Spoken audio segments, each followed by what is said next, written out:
you're going to get some of those, especially up there. You're not going to get a whole lot of calls going your way.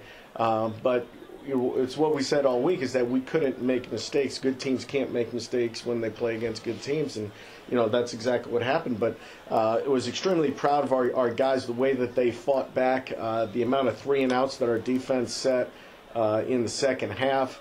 Offensively, we had some trouble running the football, so we made a switch and made a change and threw the ball for close to 350 yards, which is I think one of the best passing days that RPI has had in quite some time. So it gave us a chance to compete, gave us a chance to put ourselves in a position to win. Are we healthy on offense coming out of that game? Yeah, for the most part we are. We've got some guys who have a few nicks and bumps and bruises, and you're going to have that 6 games into the season.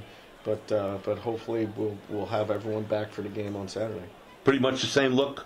Yeah, I mean the key to the game is going to be able to control the line of scrimmage on both sides of the football. They'll dink and dunk a little bit, but really what they want to do is that they want to use the run to set up the pass. And with us, we can't be one-dimensional like we were last week. We've got to be able to run the football, and we've got some really talented running backs. We can make some holes for them. We know that they can do some damage. So that takes some pressure off the offensive line to have to pass protect every single down like we were doing this past weekend. But we need to be a multi-dimensional offense. Defensively, we need to be able to shut down their run and force them into some passing situations. And I like our chances with our secondary versus their receivers. Special teams. Mm-hmm. How do you feel we're doing?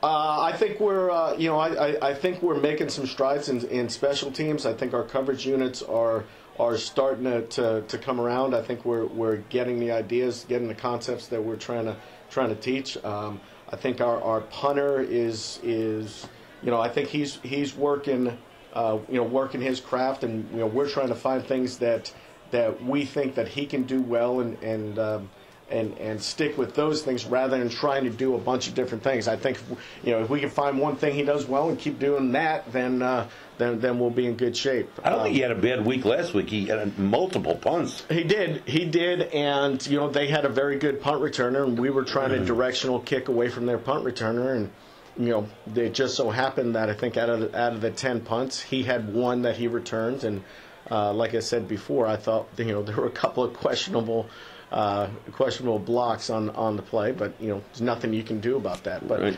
Special teams wise, you're probably going to see some tricks. They're going to line up in some wacky formations and try to out scheme you or catch you maybe on their punt and do some overload and have 3 guys to the backside that are eligible receivers and all that stuff. So we'll need to really be on our toes for that.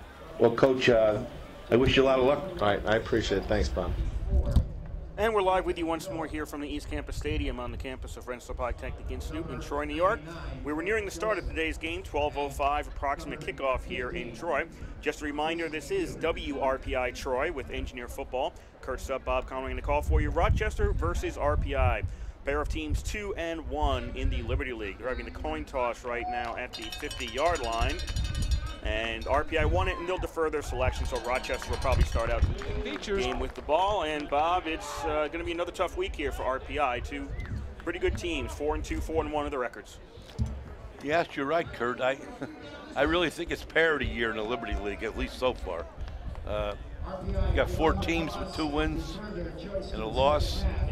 St. Lawrence is 3-0, and I think rightfully so. They are a very good team.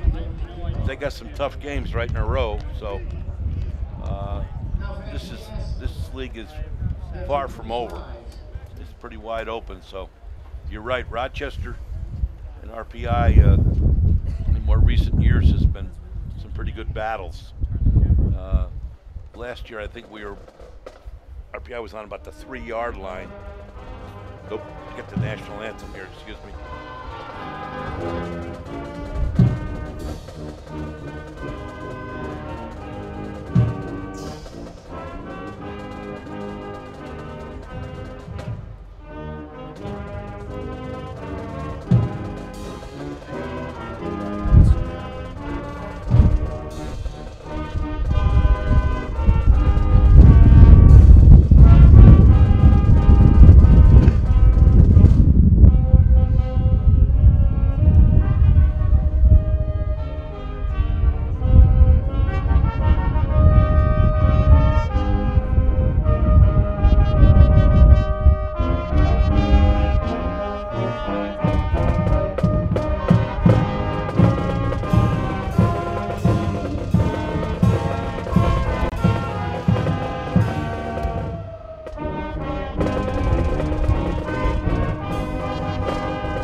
last week it was a tale of two halves.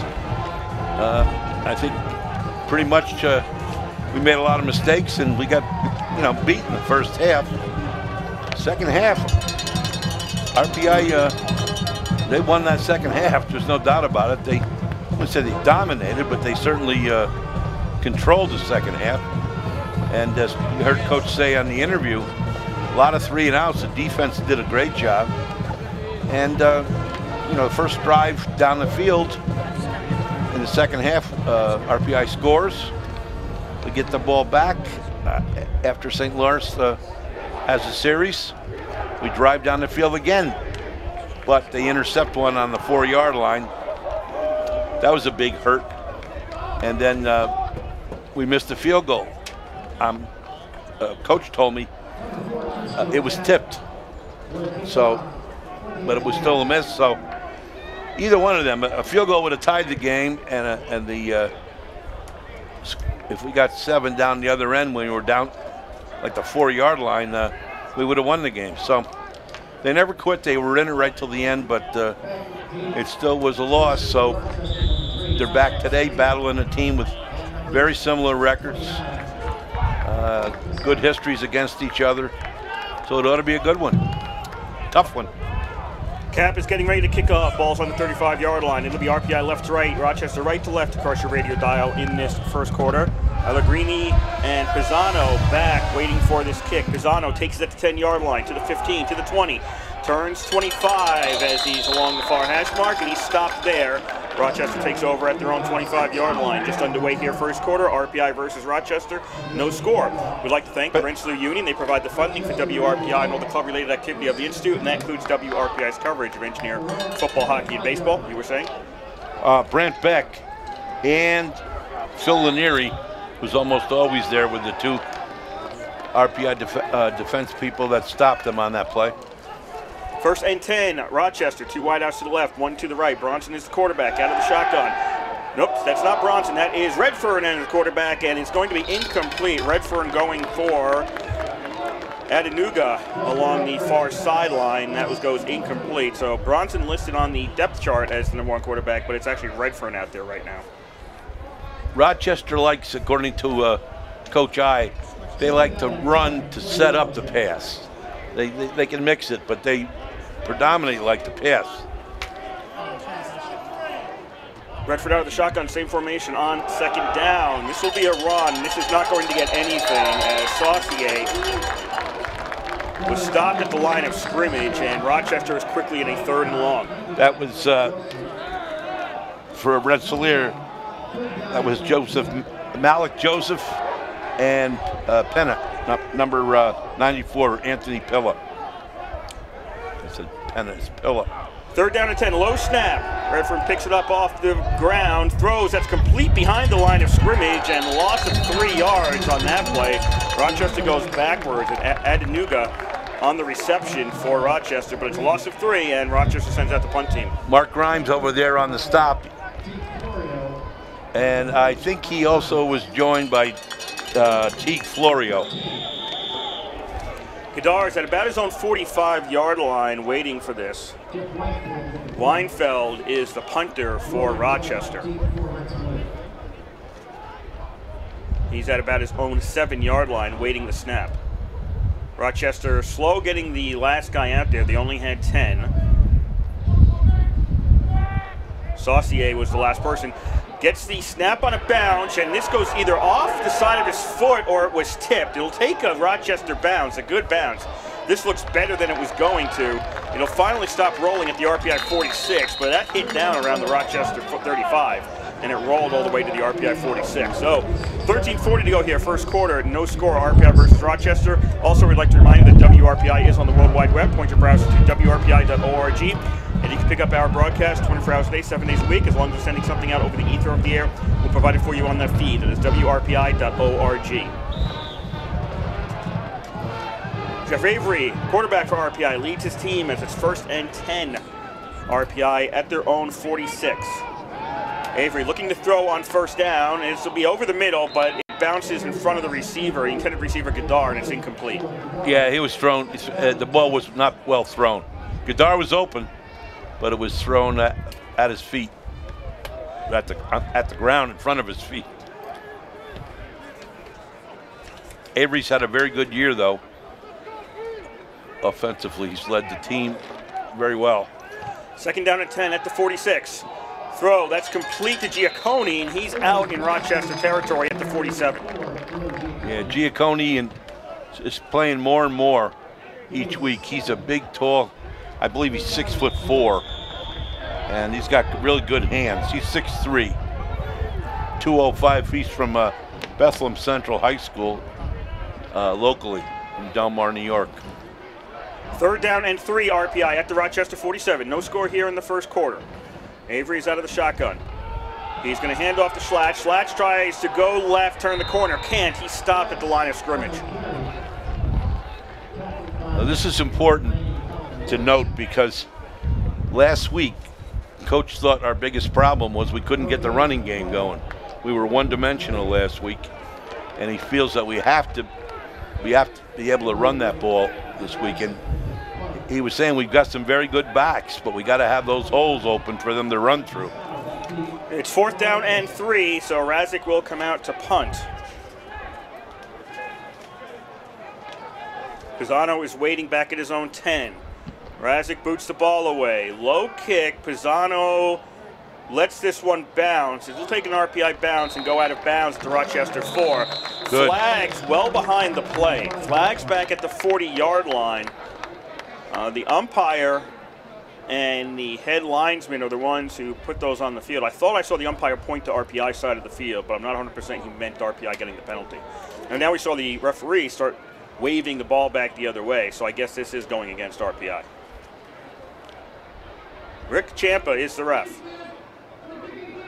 RPI. Okay. First down. The acoustics not working so well today here in No. Troy, but that was a face mask against RPI, Yep. so that's 15 yards from where the kick was. No, they're going to say Rochester. Okay, I thought he signaled RPI. Okay, my mistake. I could have sworn he pointed to RPI, but instead it's against Rochester. So it's first and 10 at the 2-yard line with 12:25 to go here in the first quarter. This is a rush on first down. That's going to get Rochester a bunch of room as it's Saucier making it out close to a first down, gets to the 11-yard line. Yeah, Saucier, Teague was there, and number 94 was there as well. Rush straight up the middle on second down by Saucier gets Rochester a first down. So 2 good rushes gets Rochester out of immediate danger. They're out to the 16-yard line. First and 10 for them. 12 to go here in the first quarter. No score. Diego Catino on that Redfern last stop. throws on first down to the 20-25, and that'll be another first down as out of bounds is Angie at the 29-yard line.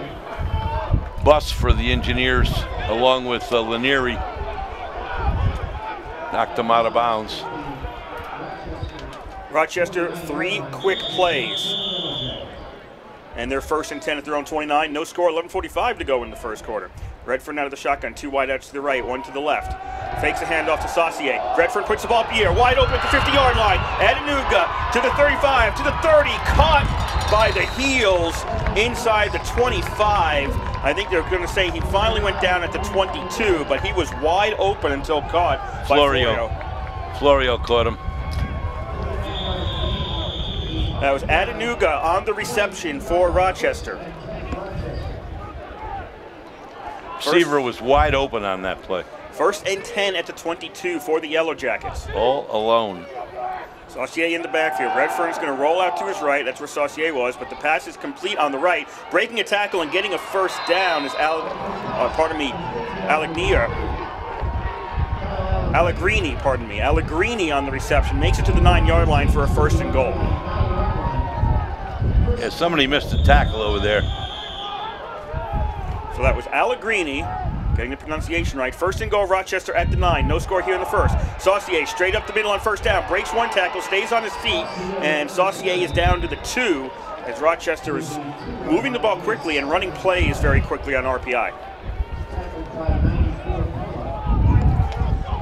Pillett was in on that stop for the Engineers. RPI not able to make substitutions. Rochester's ready to snap the ball again. Second down and goal from the 2. Saucier hits his line up front, stays on his feet. Saucier is in for the touchdown. Rochester leads 6-0.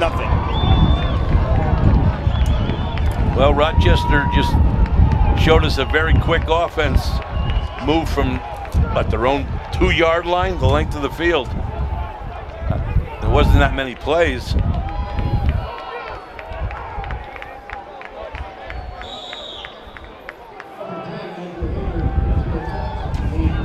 Haber out to try the extra point. Kish is the holder for Rochester. Snap the spot, the kick is up, and the kick is good. We have 10:39 to go here in the first quarter. Rochester leads 7-0. Now, has Rochester used their starting quarterback normally? Bronson? No, Redfern's been out there. Yeah, that's what I thought. Bronson must be hurt. Maybe not. I seem to recall that they were switching quarterbacks last year during the game. Well, could be. Coach was pretty high on Bronson. Our coach. So that drive by Rochester, if you don't make substitutions, you don't have to allow the defense to make substitutions. And Rochester would run the play, get right back to the line, and RPI was not able to substitute at all on defense. You see that, and that's been one of the things we've done all year, is rotate those linemen.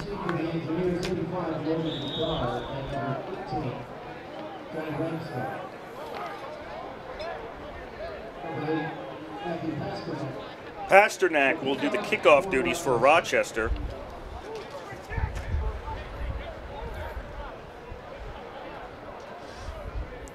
Taking from the 35-yard line. There's really no wind to speak of in Troy today. It is a very mild day. Low kick hits at the 25, taken at about the 15 on the bounce. Out to the 30, 35 to the 40. Along the sidelines is Ratcase. The Engineers to the 20, to the 15, to the 10, to the 5, and that's in for the touchdown. Ramsdell on the return of RPI, and RPI pulls within 1. Johnny Ramsdell, length of the field. Well, not the length of the field, but a very great run back. Good blocking by the Engineers.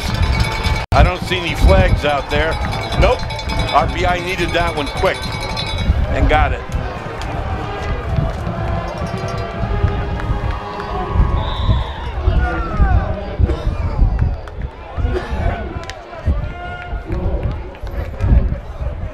Cap out to try the extra point. McHugh is the holder for RPI. Snap the spot, the kick is up, and the kick is good. We have 10:26 to go here in quarter number 1, and it's tied at 7. That was a great run, a big lift for RPI after a very well-sustained drive, well-executed drive by Rochester. RPI comes right back. The coach was talking about working harder and harder on special teams and run backs, and that sure paid off because Johnny Ramsdell, who can really fly, did a great job avoiding some tacklers and taking it down the sideline. We want to remind you that you're listening to Rensselaer Football on 91.5 WRPI Troy. Rochester about to come back out on offense. We should give you the offense before Cap kicks this ball away. Quarterback listed as Dan Bronson as a starter, but Justin Redfern has been in there. The running back listed as Nick Perpignan, but I haven't seen him yet. Wide receivers are Farid Adenuga, Derek Wager, and Kyle Allegrini. Tight end is Daniel DiLoretto. The line up front, Jeremiah Bill, Trevor Robinson Gray, Bruce McKenty, David Barry, and Chris Martin.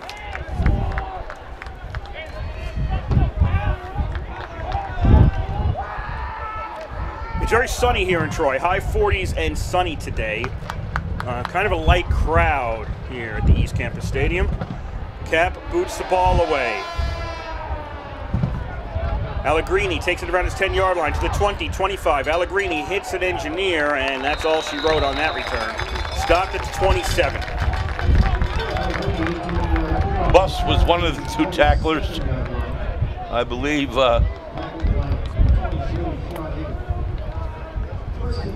Teague Florio was the other. Two of the D-backs playing on special teams were in on that tackle. RPI's defense, Anthony Pillar, Malik Joseph, Diego Coutinho, and John Hartman are the line up front. The linebackers are Brad Gahagan, Alexander Greenidge, and Mark Grimes. The cornerbacks are Phil Lanieri and Teague Florio. The safeties are Brian Hayes and Ryan Buss. Redford still out there at QB for Rochester, as it's Yellowjackets 1st and 10 at their own 27. This is a 5 wideout formation. Now one man goes in motion. That's Allegrini. He takes the pass in the backfield to the 25-30, flag down right around the 30-yard line. Allegrini makes it to the 34, but this may not count.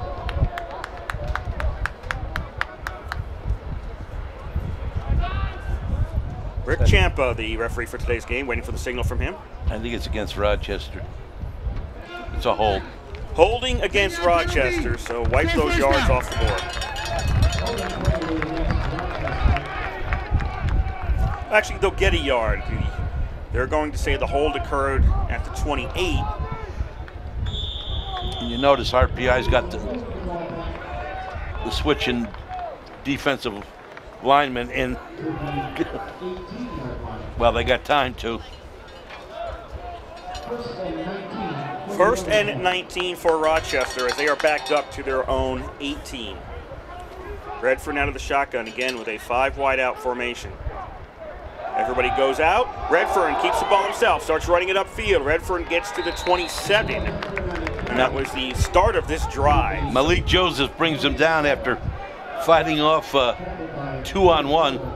Two guys were trying to knock him around, and he bounced off it and got the tackle. So they get the yards back from the penalty to make it 2nd and 10 Rochester. 7-all, 9:25 to go here in the first quarter.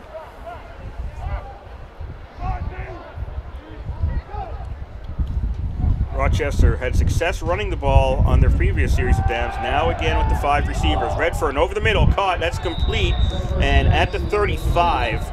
And he was on the ground. Adenuga was on the ground when he caught it at the 34. He reached for the 35, but he was actually down at the 34. So it's 3rd down and 3.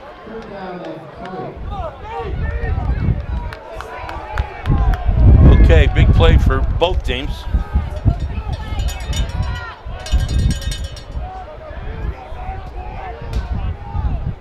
Again, 5 wide receivers for Redfern. Watch for Pill on this one.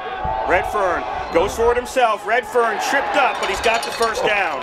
I don't think he realized he got it. He pounded his hand on the ground, but he's right at the 37. Alexander Greenidge nailed him. And that is a 1st down for Rochester. 8.5 to go here, first quarter, tied at 7, RPI versus Rochester.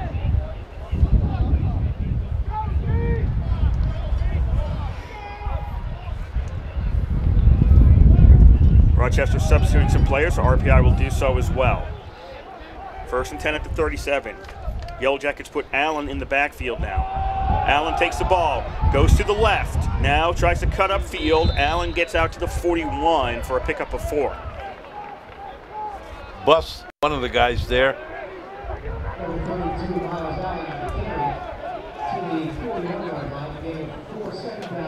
Looked like Florio also. Rochester keeps Allen in the backfield. 3 receivers to the right, 1 to the left for the Yellowjackets. On 2nd down, Allen takes the carry again, moves through the line, pushed forward, and that should be another 1st down after the 47.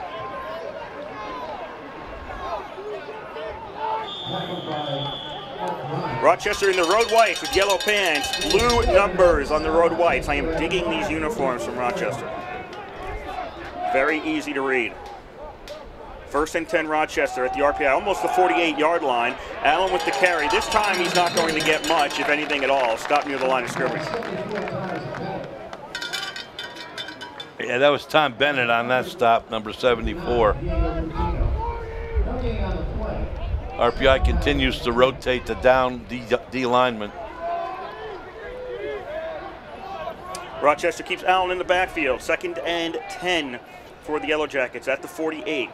Redfern out of the shotgun. Puts the ball up in the air. Intercepted by the Engineers. Picked off by Greenidge.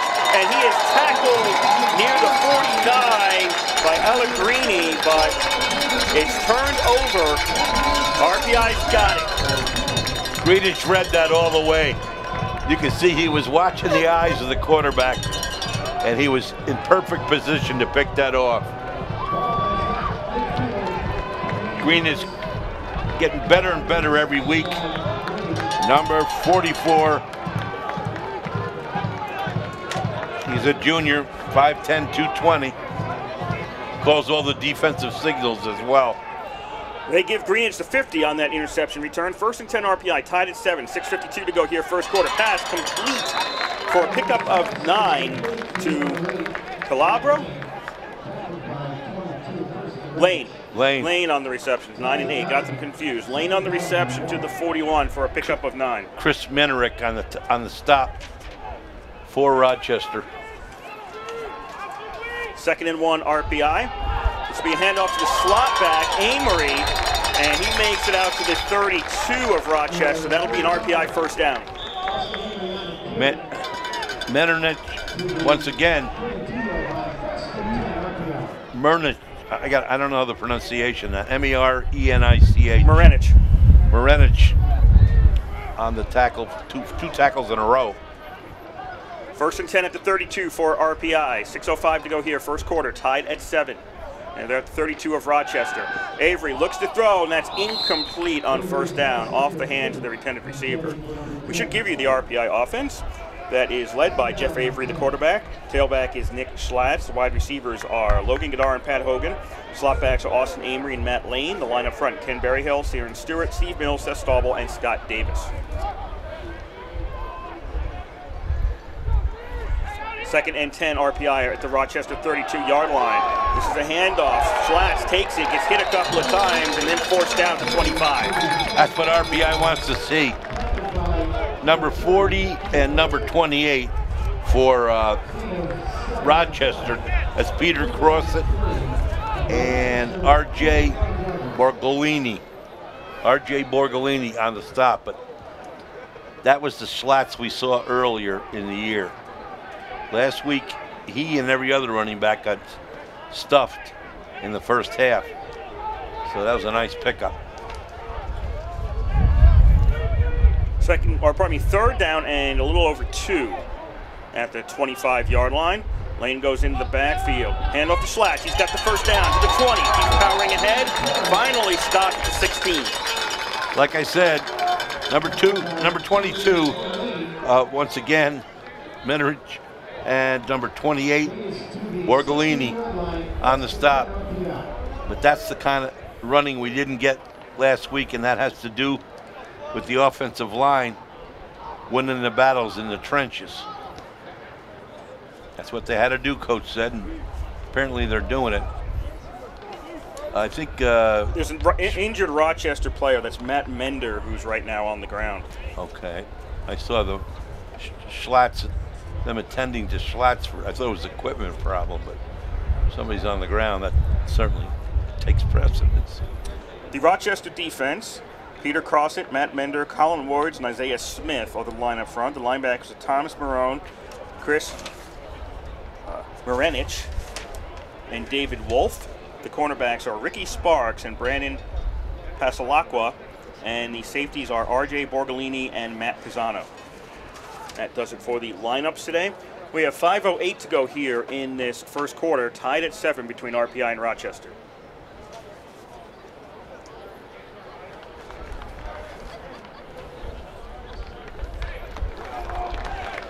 Bender will get up and make it off the field under his own power.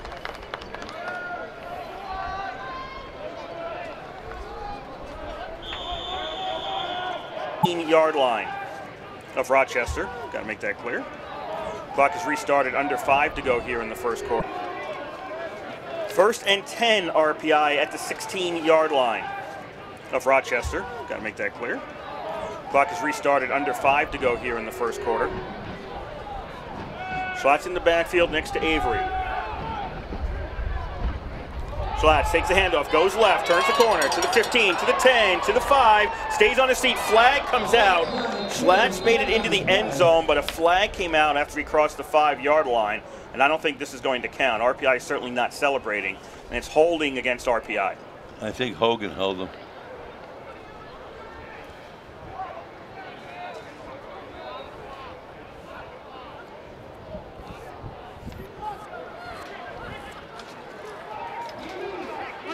Number 10.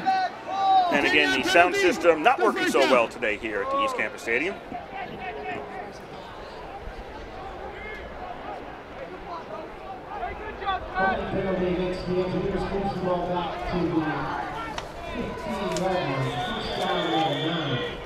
First and 9 for RPI.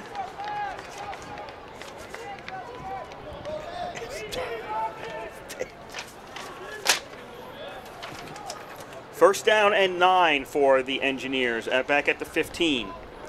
Avery fakes the handoff to Schlatt. He'll throw the ball. That is complete to Godard at the 5. That'll be a first and goal now for RPI. They called it incomplete? They are? Nobody's arguing. You know what? I thought he had it. Down and 9 back at the 15-yard line. Not a first and goal for RPI.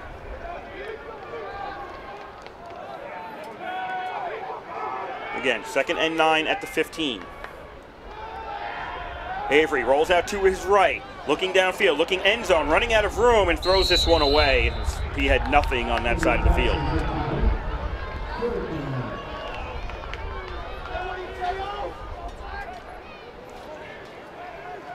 That'll make it third and 9 for RPI. Kind of subdued here in Troy right now. Yeah, it is. It's getting cloudy as well. Tied at 7, third and 9 RPI at the Rochester 15. RPI's had a good drive. They got stalled there a couple of weeks. Right about this spot. Delayed handoff to Schlatt. Schlatt goes to the left, to the 10, to the 5, and he's in for the touchdown. Schlatt's looking good today. He's running on all cylinders. He's getting a good blocking up front from the O-line. And he just looks like he's running with a little more confidence this week.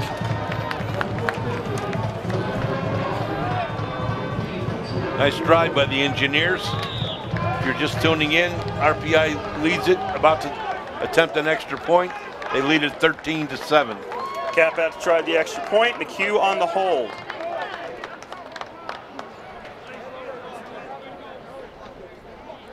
Snap, spot, kick is up, and the kick is good. Makes it 14-7 RPI with 4:08 to go here in the first quarter. Well, so far it's not a defensive game, but I got a feeling, knowing Coach Maloney, our defensive coordinator, he made some real big adjustments last week at halftime. So I think the key for Rochester so far, that when they've been most successful, is when they're running those quick downs, one after the other, you know? No hesitation.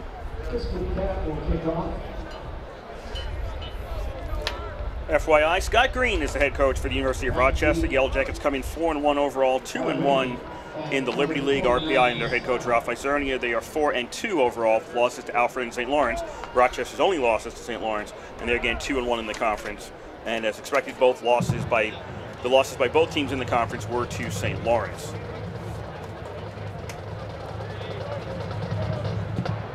Ball's booted away.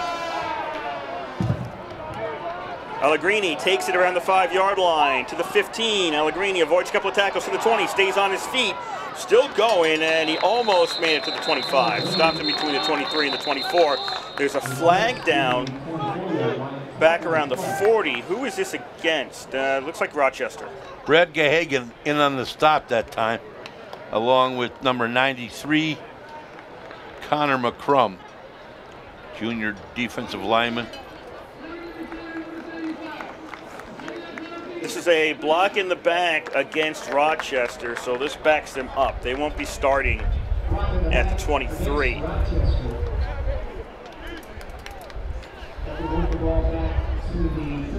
Make it to 13 for the start of this Rochester drive. Exactly 4 to go here in the first quarter. RPI leads Rochester 14-7.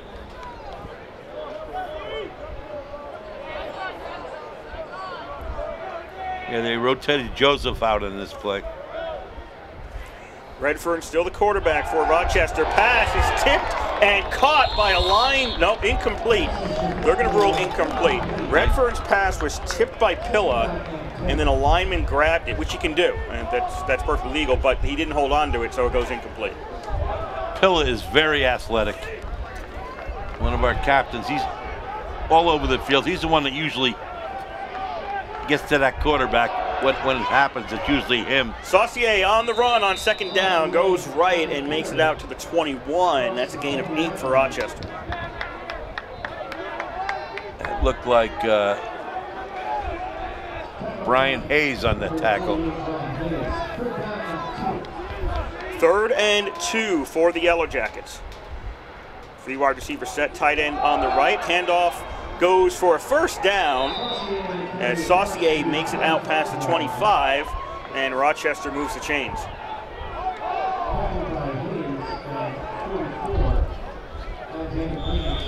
On the stop for RPI, and that was Greenwich. Alex Greenwich, the middle linebacker. 1st and 10 Rochester at their own 26. 14-7 they trail here in the first quarter. And on first down, a pickup of 9 by Allen. Nice running there, gets him to the 35. Rochester's going back to the run. That's what they scored on. That was their primary weapon when they scored their touchdown. The next drive they went to the pass, and it didn't work as well. It went right back quickly, no huddle, go. At the 35, Redfern fakes the handoff, pass, that's complete. That'll be a first down for Rochester. Breaking a tackle and getting some more yards afterwards is DiLoretto, and he's out at the 46. Pilla's first guy down there to bring him down.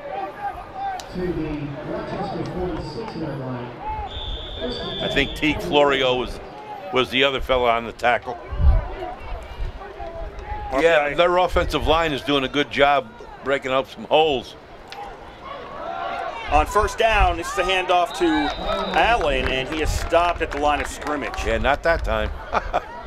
Good play by number 44 once again.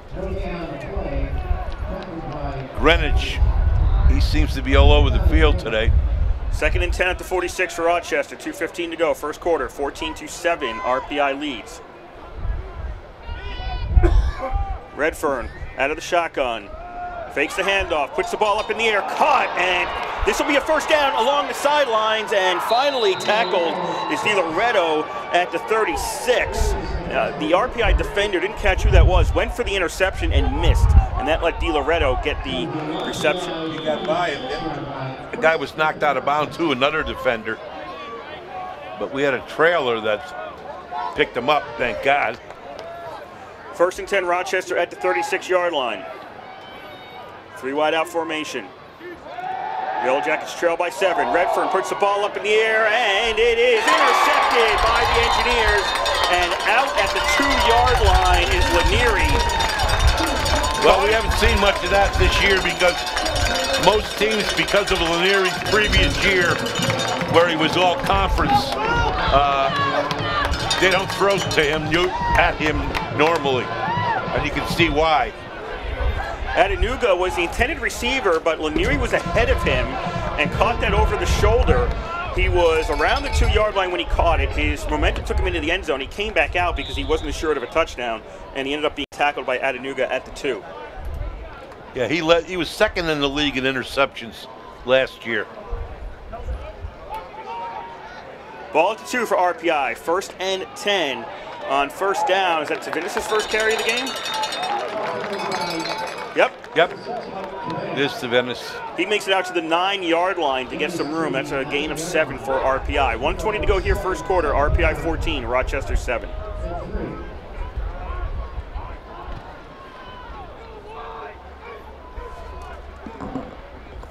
On second down, Tavinis takes the carry once more. Tavinis has got a first down. Oh, flag comes out in the backfield. Tavinis made it to the 17, but a flag came out, and I think this is coming back.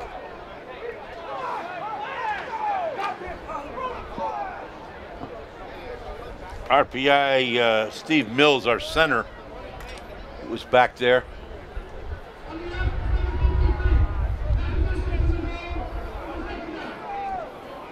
I think it was a hold on Mills. It is a hold on Mills.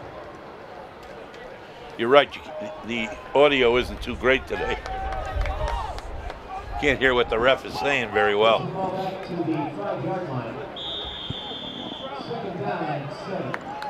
Second and 7 for RPI at the 5. Under a minute to go here in this first quarter. Avery is under center. Pitches to Tavinis. He breaks through the line and only gets about 2. He stopped at the 7. That'll make it 3rd and about 5. Number 39 for Rochester comes up all mad at something. Thomas Maroney.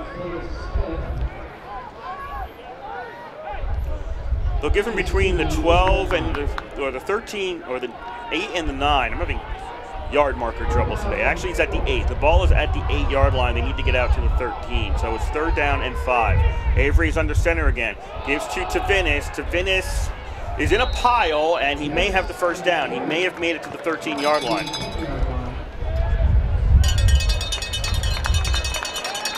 Yeah, he did. Yep, that'll be a first down as the chains go in motion. 16.2 seconds left here in the quarter. RPI does not have to run a play right now.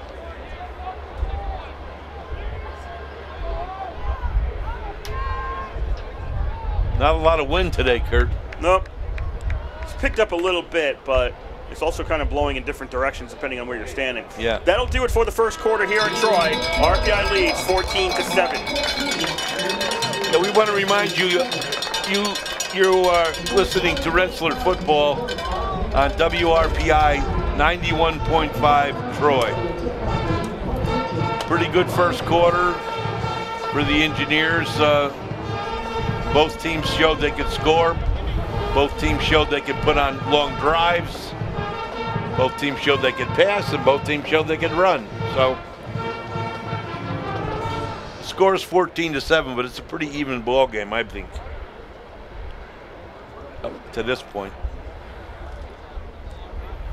But the important thing is, it's 14-7. That's the name of the game. Reminder tonight, RPI hockey will be on the air around 11 o'clock. Oh, is that the time it starts? It's a game in Alaska against Fairbanks, the Alaska Nanooks, the Fairbanks version of Alaska. That's an 11 o'clock approximate start. 11:05, I think, is the official start. Is the women's game on today or no? On the air, no. No? 1st and 10, RPI. Tavinis with the handoff, breaks through a hole. Tavinis has got a first down. The secondary has to tackle him. They take him down to 31. Number 39, once again, Luke. No, I'm sorry. Number 39 is Tom Marone again. 1st and 10, RPI at their own 31. 14:40 to go here in the first half. 14-7, RPI leads. Another straight up the middle run. This one's out to about the 35.5. To finish with another carry. Number 34, this time for Rochester, Isaiah Smith. He's their highly touted defensive end who was D3 Team of the Week last week. 2nd and 5, RPI at their own 36. 2 wideouts to the left, 1 to the right for RPI. Got a tight end on the left, and Tavinis in the backfield. Avery looks to put the ball up, and it's incomplete. It was along the sidelines, intended for McHugh, but it was thrown behind him. I think McHugh fell down as well.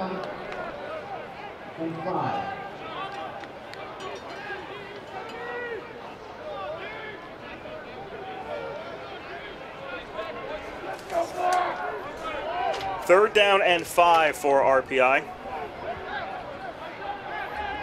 Ball at the 36. 4 wideout formation. Tavinis in the backfield behind Avery. Avery takes the snap, puts it in the flat for Tavinis, overthrows him, and it's incomplete. Yeah, Tavinis was wide open, but it was overthrown. First quarter,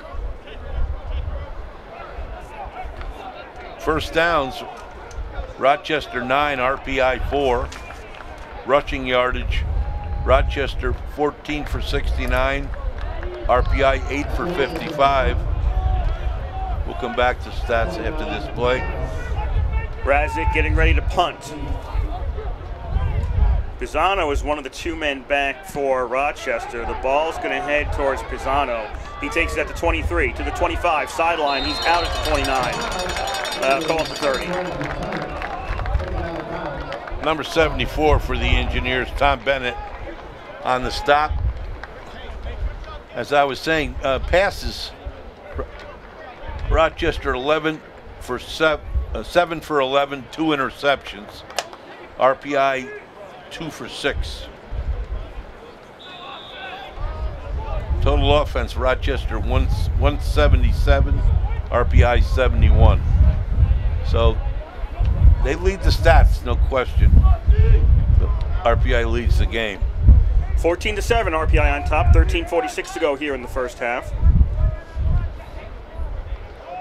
Redfern out of the shotgun, hands off to Perpignan on first down. He goes left and cuts up field, and he stops at the 37. That's a gain of 7.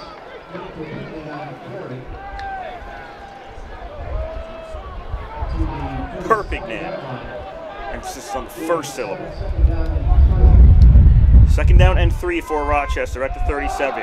Perpignan this time has trouble, and he'll lose a yard or 2. Forward progress, he'll save with the 36. Nice job by the defense. A trio of defenders there.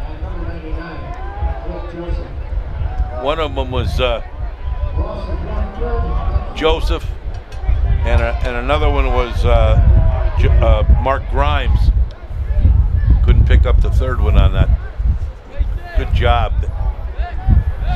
They stopped him for a cold loss. 3rd down and 4.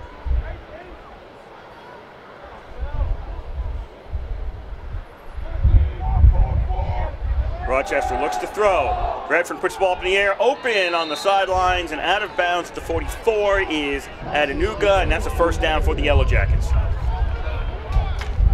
Yeah, they're doing a pretty good job completing passes. Like I said, he had 7 for 11, but he had 2 interceptions also in that first quarter. 12:25 to go, first half. Rochester trails 14-7. And on first down, Rochester, this is going to be a bad play. It's going to be a loss of 4. Adenuga got the handoff and ran all the way across the field and ends up 4 yards behind the line of scrimmage, 3 yards behind the line of scrimmage.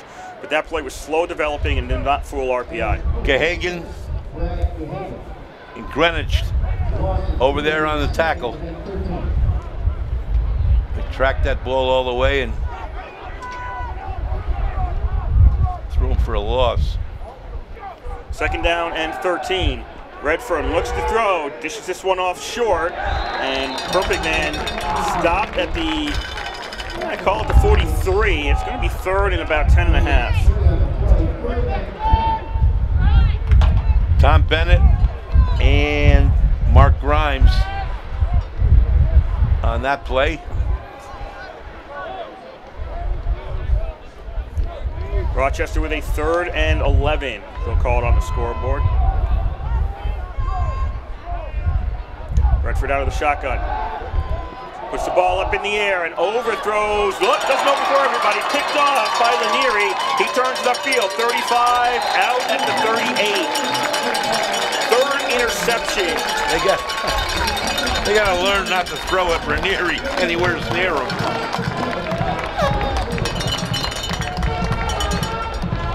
And a nice pick by Lanieri over his shoulders.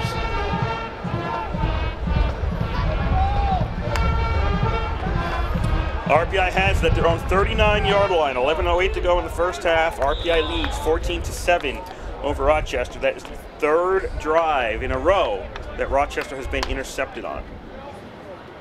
They went punt, touchdown, and then 3 interceptions. 1st and 10 RPI at their own 39. Avery on play action. Looks to put the ball up in the air. Throws this one short, and that's going to be a gain of about 5 for RPI. I think that was McHugh caught that. No, Ramsdell. Yeah, it was Ramsdell.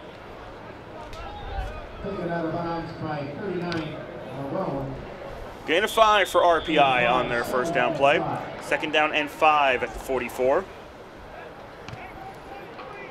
Marone on that tackle once again. Marone's had quite a few tackles this first half.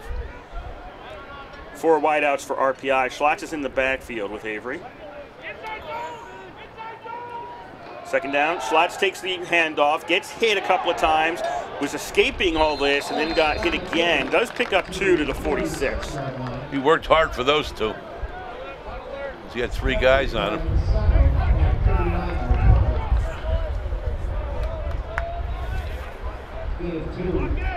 Number 39, once again, for Rochester, Marone. He's playing a very good game.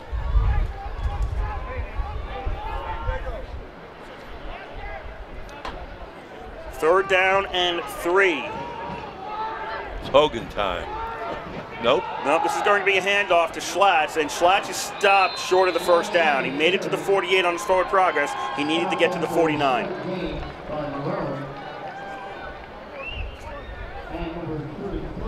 They might go for it. Nope, they're not going for it. Razik is going out. I mean, not a bad idea. This is a decent area to fake one. Yeah. McHugh is one of the people out there for RPI. A wide receiver who could easily take the snap. He's actually going to the line. 2 men back at the 20-yard line. Razik kicks the ball away. Pisano takes it at the 21, fumbles the ball, but I think he recovered at the 21. It'll be Rochester's ball at the 21-yard line. Pisano got it back again. 9:17 to go here in the first half. RPI 14, Rochester 7. Yeah, number 57, Jim Kresick. If you notice, he's always the first guy down on the field to cover kick returns. He was right there, but didn't get it.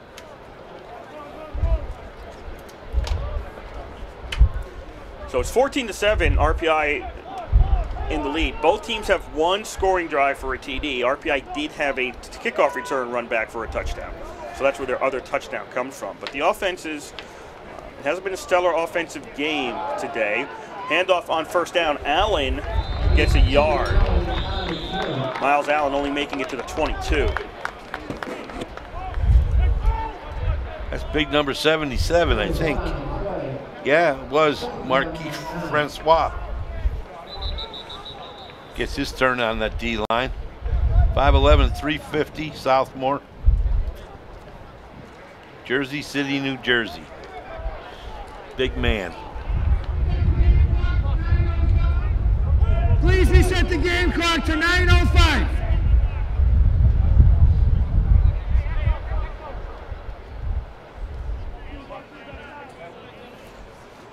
There's some clock issues. They want the clock at 9:05, not 9:16. I guess the clock should have been running.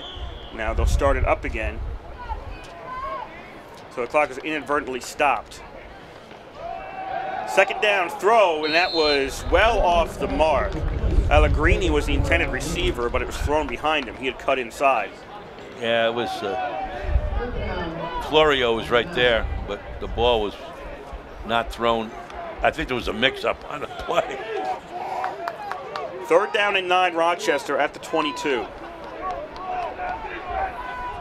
Passing game has not worked well today for Rochester. When they move the ball, they've been moving it on the ground. They're going with a 4 wideout formation right now on third down and 9. Allen was in the backfield. Redfern throws. This will be a first down. You know, just as you say these kinds of things, everything works out. Adenuga gets the reception, stopped at the 35. It's a first down for Rochester. You're right, though. They got 3 picks already. They're throwing the ball decent, other than the picks, but 3 picks in a quarter and a half isn't too hot. But it says a lot for our defense. First down play. Allen with the carry and stopped at the line of scrimmage. Let's see. Malik Joseph and number 40, once again, Mark Grimes on the stop for the Engineers. Second and 10, Rochester at the 35. 14-7, RPI leads. 8:15 to go here in the first half. Redfern dropped back. Now he's going to run for it. He's got some room to the 40. Redfern makes it to the 43. And he sets up a 3rd and 2 for the Yellowjackets. Florio and Greenwich on the stop. We have an injured RPI player.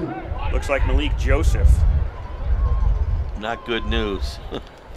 So time will be stopped. 7:54 to go here in the first half. RPI 14, Rochester 7. In case you're curious, it's a limited schedule in the Liberty League today. There's only one other game. We'll get your score when we get a chance. And that is Springfield at Merchant Marine. Springfield is also 2-1.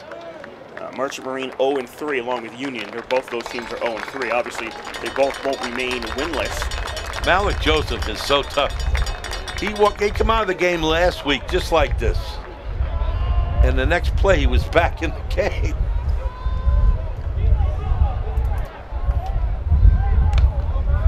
In case you're curious, Rochester came into this game 3 league games, giving up 40 points. That's an average of 13.3 points per game. They've already given up 14 to RPI today. So RPI's broken the average. They're above the average for Rochester's defense. 3rd down and 2. Allen takes the carry, goes to the left, cuts upfield. He's got a 1st down for the Yellowjackets, makes it to the 47, and that's a chain movement situation.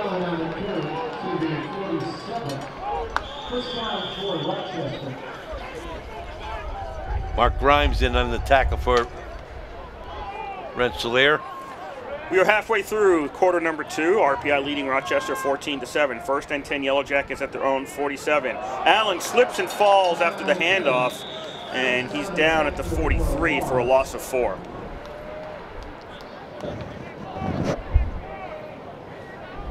Marquis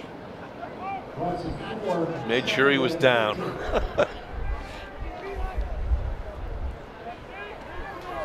They throw the towel farther back, which may have caused part of the problem there. There was a towel on the field when Allen picked up the ball from the quarterback. 2nd down.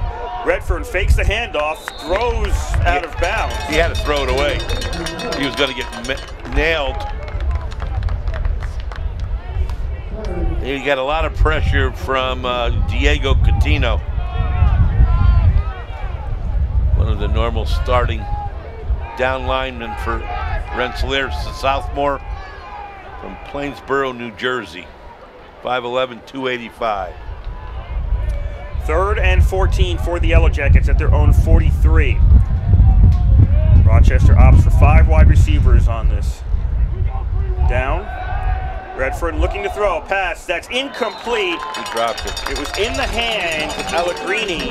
He was short of the 1st down by 4 yards, but if you don't catch it, it doesn't really matter all that much. It was incomplete on 3rd down. And Rochester sends out the punt team. He caught it right down by the grass and then dropped it right away. I'm going to call it grass. Yeah, that's right. St. Lawrence had the grass. Weinfeld out to punt for Rochester. Boots it away. Good hang time. Goddard takes it at the 15. Starts upfield to the 20, and Goddard dives forward after he gets to the 25, makes it to the 27. We have 6:36 to go here in the first half. RPI leads Rochester 14-7. Nice couple of moves by Goddard. Goddard's been pretty steady being the man back there all year. We used to put 2 a lot, but it's mostly 1 guy back there. 1st and 10, RPI at their own 27, up by 7.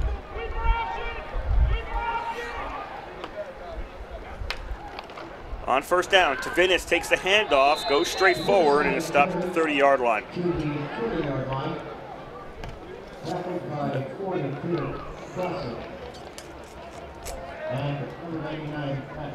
Matt Mender on the tackle for Rochester. He's a senior from Glens Falls, New York. 2nd and 7, RPI at their own 30. Tavinis stays in the backfield. Avery fakes the handoff to him. Pass complete the lane at the 32. Flag comes out. Lane is stopped around the 33-34, and that was from the side judge. Holding against RPI.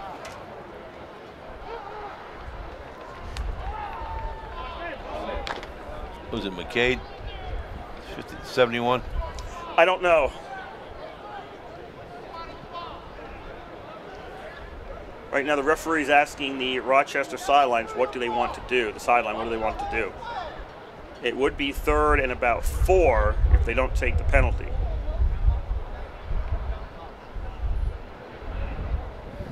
In the back.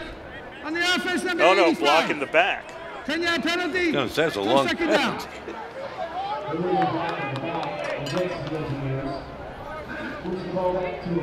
So the ball's back to the 23 for a 2nd and 14, call it.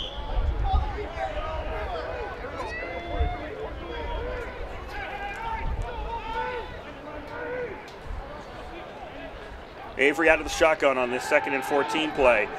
Gets the ball away. Goddard has it. 35 to the 40. Goddard gets hit, forced down to 45, and that's a first down for RPI. Nice route by Goddard and well thrown by Avery. Brought down by number 39 once again, Tom Marone with a few other Rochester defenders. 1st and 10, RPI at their own 45. 5:25 to go here. First half, RPI 14, Rochester 7.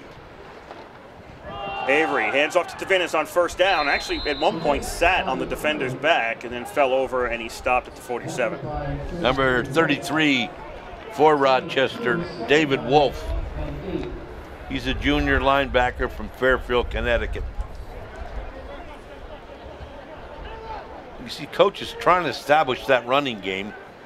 He had it with Schlatt's earlier in the game, but recently it hasn't given him much. 2nd and 8, RPI at the 47. Avery fakes the handoff, throws, complete the lane. That's a first down into Rochester territory, where he's tackled at the 41. That was well thrown, and Lane was surrounded by a host, I think 4 defenders, and still caught it. 4:40 to go here in the first half. RPI 14, Rochester 7.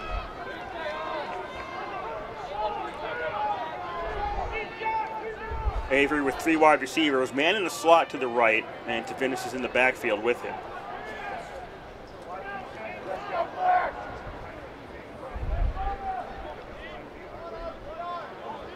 Avery takes the snap, looks to throw downfield, puts the ball up, that's caught by Hogan, and he's out to 28 for another first down. Nice route. Right at the sideline, he caught it and then stepped out of bounds. Okeke. Eo Okeke. Okeke-Owa. It's time to remind you, you are listening to WRPI Troy with Engineer Football from the East Campus Stadium in Troy, New York. Coach up Bob Connolly on the call for you. RPI up 14-7, 3:50 to go first half. 1st and 10 at the 28-yard line. Avery on play action, rolls to his left, puts the ball up in the air behind Hogan, and it's incomplete. Yeah, it was thrown behind him. Flag on the play. Maybe roughing the passer, maybe holding. Let's see. David Wolf was involved in this. When he got up, it didn't look like he didn't look guilty. Doesn't mean he didn't do anything.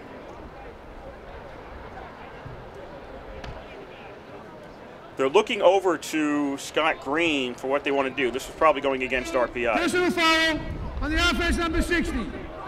15-yard penalty. Personal No first foul down. against RPI for reasons we're not clear on.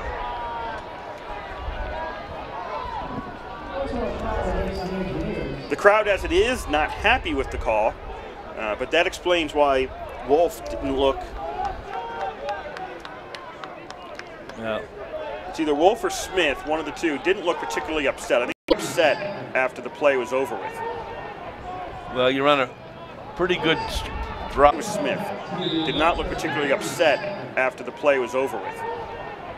Well, you're on a pretty good drive down the field, and there's never time for a personal foul, but that was a bad one. That was a bad time. 2nd and very long back at the 47-yard line. RPI is incomplete on this down. It'll be 3rd down and about 29 back at the 47. Yeah, that penalty really hurt.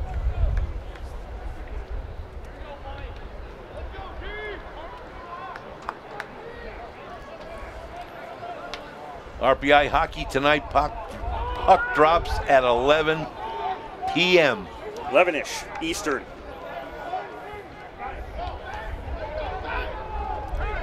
Third down and 29 as the ball's back at the 47-yard line for RPI. 3:36 to go in the first half. Avery looks to put the ball up in the air. Now he's going to, oops, he dishes it off just before he's going to cross the line of scrimmage. Lane takes it. He will not get a first down. He is dancing around the sidelines and out at the 33. Tell you what, Lane did a good job juggling that ball. He didn't have it right away. He juggled it for about 2 yards.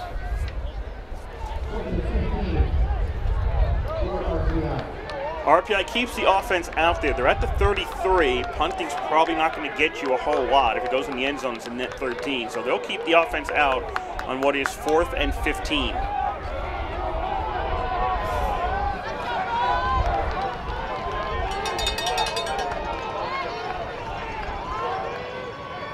Tavinas in the backfield. 4 wide receivers for Avery, who's been not pressured much. He's going to run with it, and he's stopped at the 30, 31. RPI turns the ball over on downs there with 3:22 to go in the half. It was still a smart move. Everybody was covered.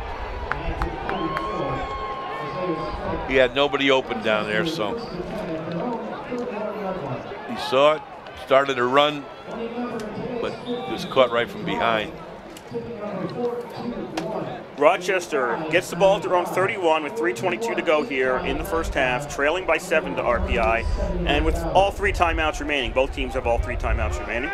At the 31 to start this drive, this is the best start for a Rochester drive out of their 6. 6 previous in this one, 7 total. This is their best start.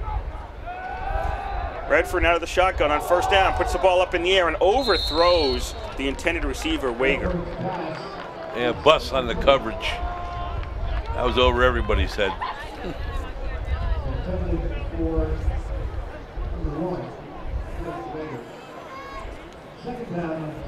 Rochester now with a 2nd and 10 at the 31.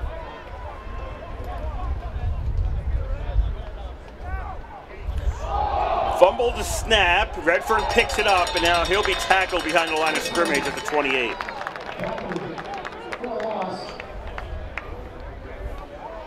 See the number there. That's number 98 for the Engineers, John Hartman. Big stop for Engineers. 3rd and 13 for Rochester. Ball's at their own 28. 2:40 to go in the half.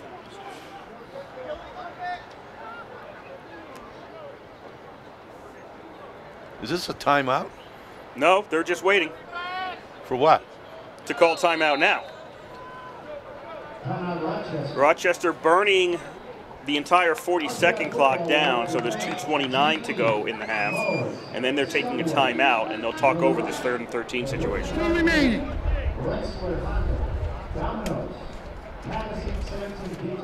That is their first timeout they've used this half.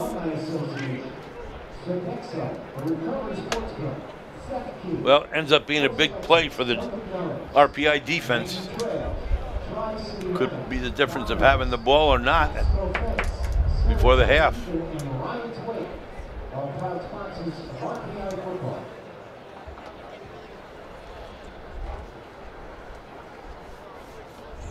So there's 2:29 left on the clock here in the first half. RPI leading Rochester 14-7. Yellowjackets just took their first time out of this half. They have a 3rd and 13 back at their own 28. Here we go. Redford takes the team out. Yeah, starting 4 down interior linemen are in there.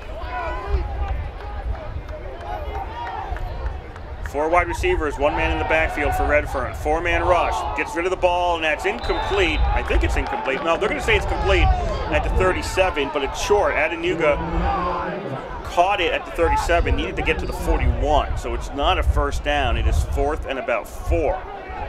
Boy, that was a questionable call. I thought it bounced. Looking at it just initially, I thought so as well. I wasn't sure that was going to be a first down, but now it's 4th down for Rochester. The offense stays out there, and are they trying to draw RPI offsides? That could be the play here. It's 4th and 4. If you get RPI to jump, you get a first down. Taking time off the clock and taking time off the clock. They can call a timeout. That's what they'll do. 1 second left on the play clock. 1:42 to go in the half. Rochester takes another timeout, and I bet the punt unit comes out after this.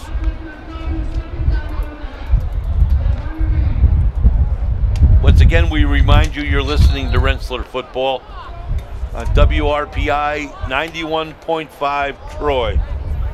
Bob Conway and Kurt Stutt on the call.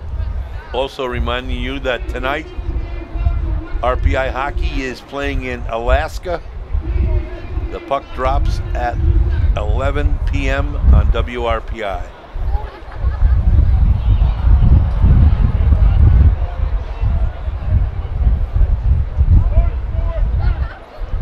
Who's on that call besides Joe Yeard? It's Joe Yeard and Rob Trichinelli on the call tonight. They're the only two guys we have out in Alaska, so I am, at this point, guessing it will be them again.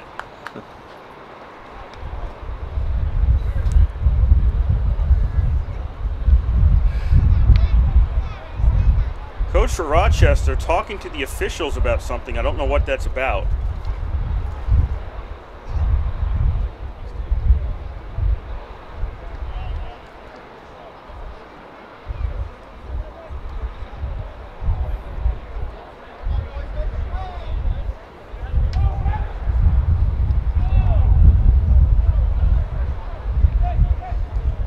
They had the amount of the timeout on the clock, on the scoreboard clock. The punt unit's coming out now. This is kind of a little trickery. They kind of had the offense standing out on the field, but now the punt team comes out for Rochester. 1:42 to go here in the half. RPI up by 7. Rochester 4th and 4 to 37, and Weinfeld will punt the ball away.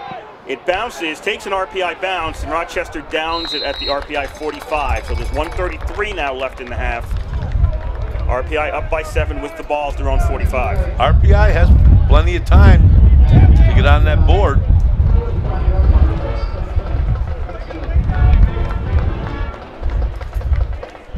I don't think the off-tackle plays are going to work with 1:33 to go, though. RPI gets the ball to start out the second half. 1st and 10 at the 45 for the Engineers. Avery was going to roll right, hands off to Schlatt. He's going to go left. Schlatt keeps going, and he's stopped at the 43. That's a first down for RPI. It's the first time we've seen Schlatt since the first quarter when he ran so well.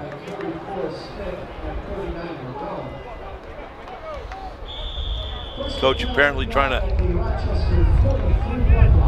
mix them up as well as the down linemen and wide receivers. Ball at the 43, 1st and 10 RPI. Avery looking to pass, and that is complete over the middle, and not a gain of much. Hogan got it at the 41. It's only a gain of 2, and there'll be a timeout called. Ralph Izernia comes out on the field, calls a timeout. 1:04 on the clock. I think they're going to... Yep, that'll be the first time. They're not going to add time on the clock, but 1:04 left to go in the half. RPI burns their first timeout. 14-7, RPI leads. It's a 2nd and 8 at the 41 of Rochester that they're looking at.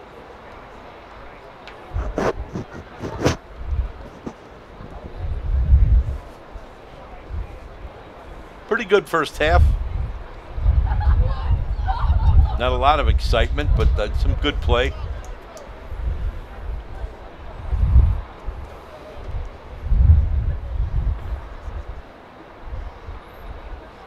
These last 2 minutes, though, have been forever. Some very long timeouts thrown in there. The previous timeout for Rochester was supposed to be 60 seconds. It was not. It was longer than 60 seconds. Oh, definitely longer.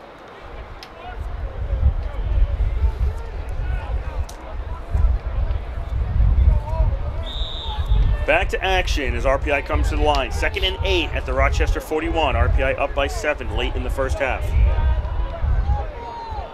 3 wideouts to the right, 1 to the left. That's Gadar alone on the left. Schlatt is in the backfield for Avery. Avery takes a snap.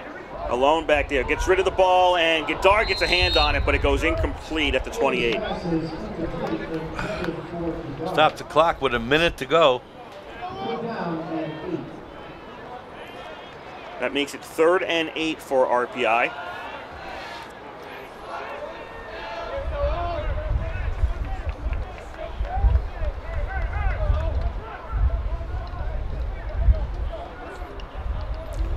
Crowd not really enthusiastic right now. RPI 3rd and 8. A couple of men in the slot to the right. Single receivers on each side. Schlatt's in the backfield. Now Lane shifts over to the left. Avery takes a snap, puts the ball up in the air, and Lane never turned around. There was a miscommunication on that. The ball was thrown behind him, and it's now 4th and 8 at the 41. Yeah, the offense looked better in the first quarter.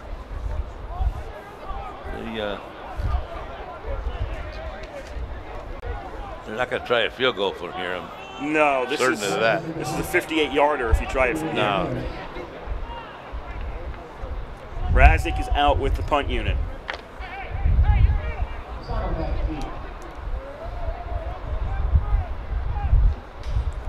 It's the 4th and 8 at the 41. They will snap it back to Razik. He will put the ball up. It bounces around the 16, and it's out of bounds near the 12. 48.3 seconds left here in the first half. Rochester has the ball. Well, we got 48.3 seconds to go. But if things stay as they are, should be some strategy changes in the locker room, I would think.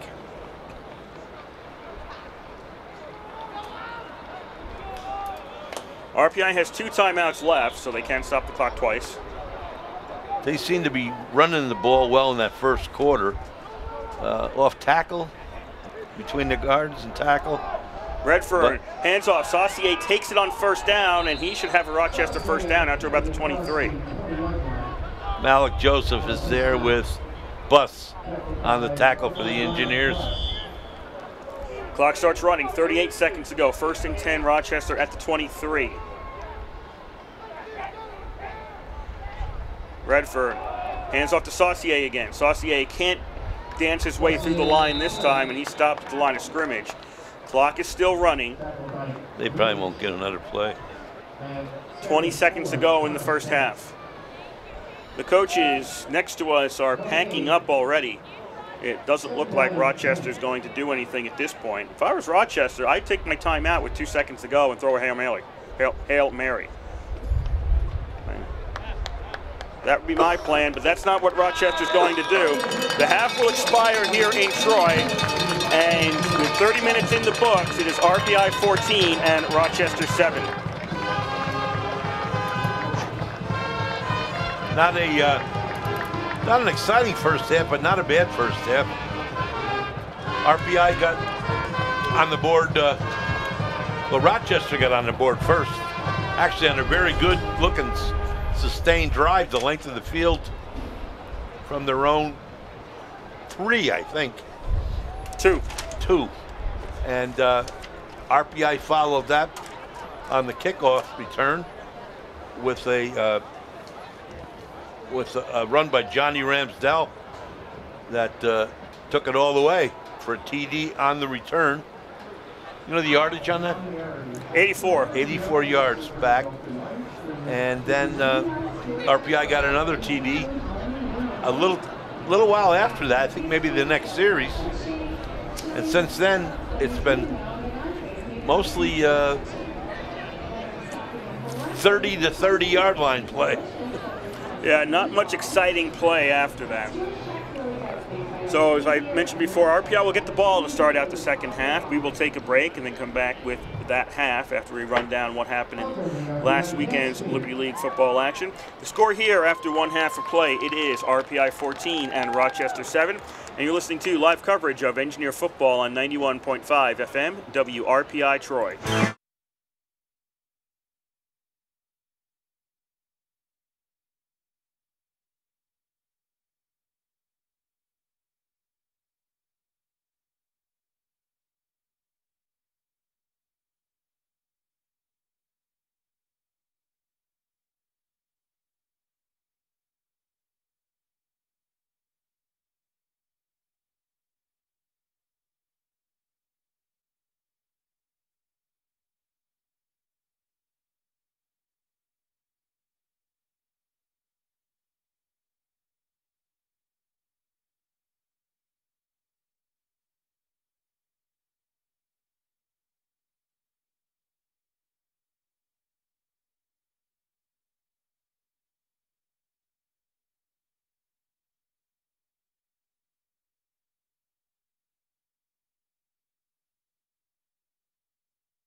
RPI's first architecture athlete mentor program, founded by 50-year architecture student Amanda Alexander. She established RPI's first mentor program that supports the endeavors and challenges of architecture athletes while instilling a network for incoming architecture athletes to benefit from. Right now, the architecture school has 12 student athletes. They are Allison Thayer, cross country and track, Amanda March, women's basketball, Andrea Valencia, women's tennis, Cassie Murray, track, Haley Hahn, track, Keith Singletary, men's soccer, Kristen Van Gilst, women's basketball, Maggie Steinmetz, women's soccer, Mia Rogers, track, Nathaniel Gunderson, men's soccer, and Sam Burbahar, women's basketball. We'd also like to thank the following architecture students for submitting their work for the showcase and showing their RPI spirit at today's football game.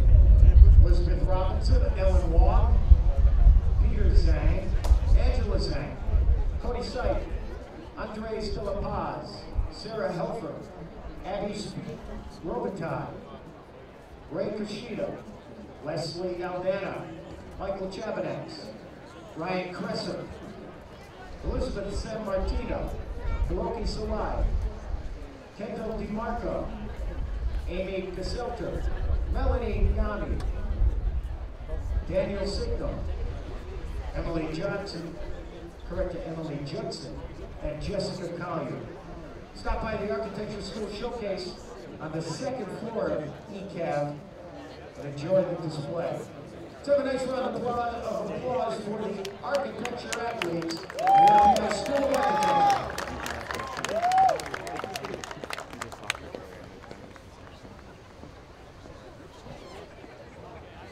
We now direct your attention to midfield for today's Rensselaer Honda car giveaway. And you're looking at that beautiful red Honda entering the football field at the north end, the 2015 Honda Fit. Let's welcome today's contestant, Lorenz Deverin. Now, all he has to do is put the ball through the uprights from the 35-yard line. He'll get a 2-year lease on that 2015 Honda Fit. Let's give him a round of applause, a little encouragement.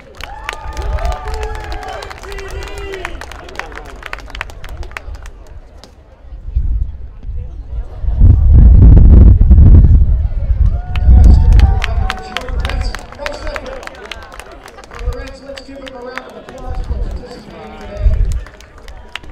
And if you like that Honda, head out to Rensselaer Honda, 770 Hoosick Road. See one of their dozens of Honda vehicles just a mile east of that stadium. Come experience why Rensselaer Honda is simply better.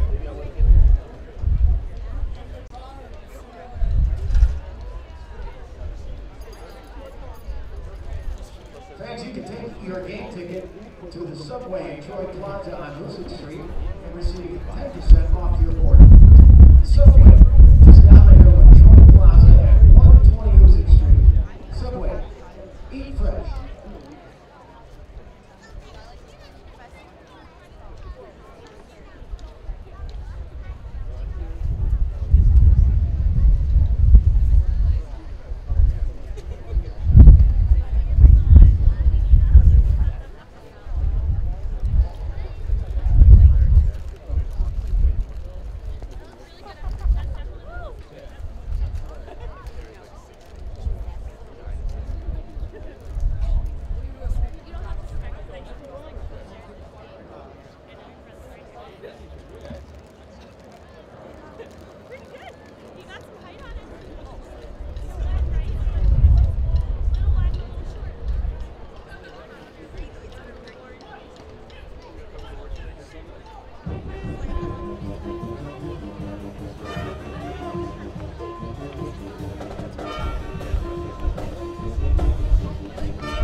blanket with me. It's literally in my, whatchamacallit, in my locker. You're not cool. We'd like to remind you, women's soccer takes on Clarkson University at 4 p.m. here at EF Stadium. And it's senior day. Come on out, show your support. Later on, the women's hockey team takes on Robert Morris University, also at 4 o'clock at Houston Fieldhouse. And tomorrow, field hockey will take on Union College. Game time, 12 p.m. at Harkless Field.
more here at the East Campus Stadium on the campus of Rensselaer Polytechnic Institute in Troy, New York. About ready to start the second half of action between Rochester and RPI in Liberty League football. The score after one half, it is RPI 14 and Rochester 7. Kurt Studd here with Bob Conway, bringing you all the action live on 91.5 FM, WRPI Troy. Before we get to the second half, we'd like to thank the Rensselaer Union. They provide the funding for WRPI and all the club-related activity of the Institute, and that includes WRPI's coverage of end-year football, hockey, and baseball. Also, WRPI is on the World Wide Web. Point your browser to WRPI.org, and you can pick up our broadcast 24 hours a day, 7 days a week. As long as we're sending something out over the ether of the air, we'll provide it for you on that feed. Once again, that is WRPI.org. Anything interesting in the stats, Bob? RPI has trails in first downs 13-9. The rushing yardage, they have 101 to 89 over Rochester. Rochester's passing 140 to 84. Total offense 45 for 229 for Rochester, 34 for 185 for RPI. Everything else is pretty much the same except the RPI had one kickoff return for an 84-yard touchdown. Time of possession, however, excuse me, Rochester 17:07, RPI 12:53. Pasternak is getting ready to kick the ball off. Give me Rochester left to right, RPI right to left across your radio dial in this third quarter. Goddard takes it at the 3-yard line, to the 10, to the 15. Yep, makes the 15. Flags are coming out, and this is coming back, and he is stopped around the 19-yard line. So the run was going okay, but then flags littered the field. We got another one coming out. That's a personal foul, I bet. Near the 30-yard line, near the RPI sideline, and I have a feeling that's against RPI.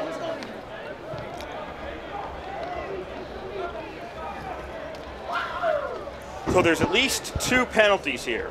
There's the penalty on the kickoff on the run, and then I think a personal foul. Maybe this is going against Rochester.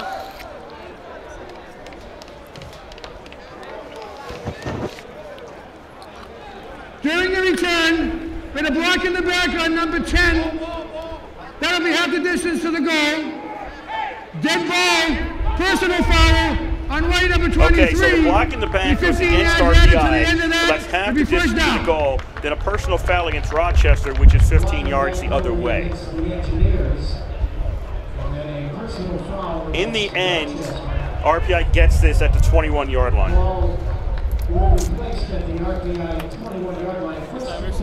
Which isn't that far from where Goddard ended up. So right. It all ended up kind of a wash. Exactly. First and 10, RPI at their own 21, starting out the second half of play, up 14-7 over Rochester. First down run by Schlags, gets to the 25, that's all.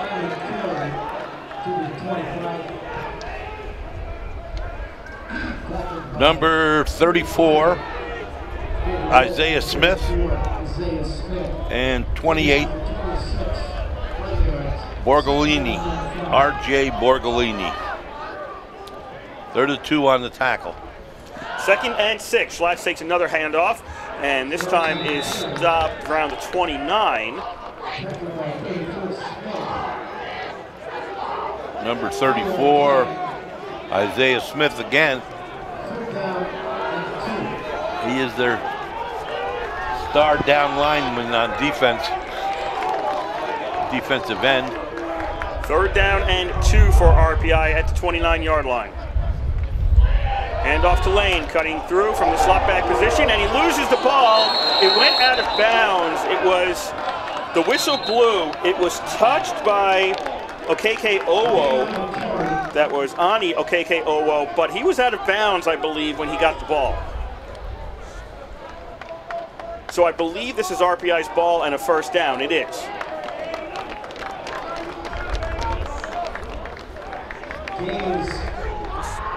So Lane made it up to the 32, lost the ball. That's where RPI will have it.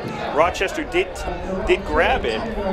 Okeke Owo grabbed it, but he was partially out of bounds at the time. That doesn't count. Right. So first and 10, RPI at the 32. 14-7 they lead. 13:35 to go here in the third quarter, and this is Slatch running off the left side of the line, and he's out to the 37. Number 28, Borgolini, once again on the tackle. He's taking turns.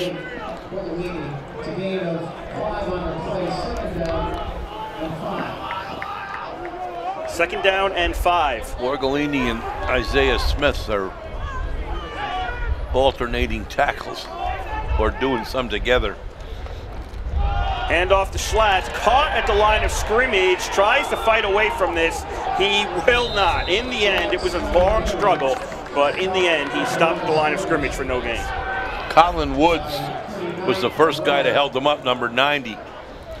But it ends up taking like 4 guys to stop him.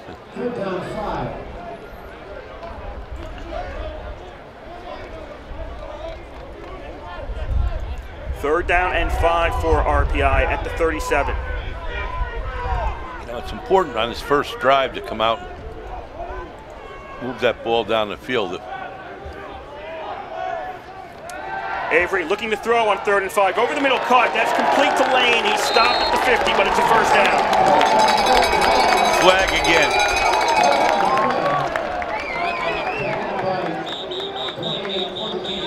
Is that a holding or is that a roughing the passer? I didn't see anybody from Rochester. Personal foul. Face mask on the defense, number 90. The 15-yard penalty. First down. Face mask. So a face mask against Rochester, and that tacks on 15 yards to the play. So the ball will go to the 35-yard line, and RPI has the 1st and 10. The Springfield-Roach Marine game starts in less than 19 minutes. That's a 2 o'clock start. So we have no out-of-town scores for you on Liberty League games. It's the only other game being played. I was going to ask you, why is that? Why is it starting at 2? Why is usually it's one team? There's bye weeks built in there. RPI has that a bye many week. though? Well, there's only 4 games possible. So 4 teams are off this week, and then when RPI's off, there's another set of teams off that week. Oh, on first down, Schlatt takes it, goes left, cuts upfield, and Schlatt is stopped at the 27. Number 22, Chris. Oh, okay. That's the fella I couldn't get in the first half. Marenich. M-U-R-R-N-H. Marenich. 2nd and 2 RPI at the 27.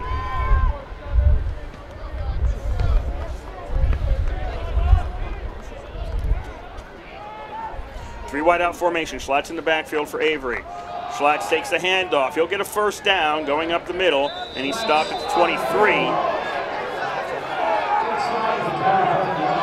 Some consternation from the crowd over what was happening afterwards, but nobody on the field seems to be upset about anything. Yeah, RPI's linemen seemed to react to something going on in the pile. I don't know what it was.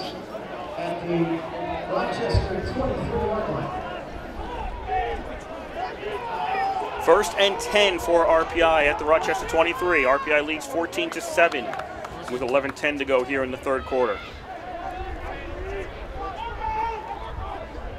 Schlatt is in the backfield. Godar's alone on the left as a wideout.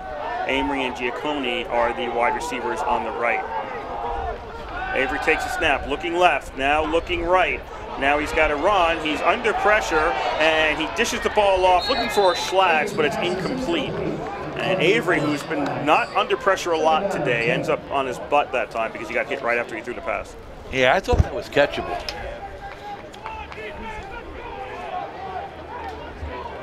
But he was pressured by 3 guys that time. And problem was everybody was covered except this one guy, and I think it was Schlatt's actually out of the backfield. But they couldn't connect on that. 2nd down and 10 RPI at the Rochester 23. Schlatt's on the carry straight ahead, and he gets to the 19, gains 4.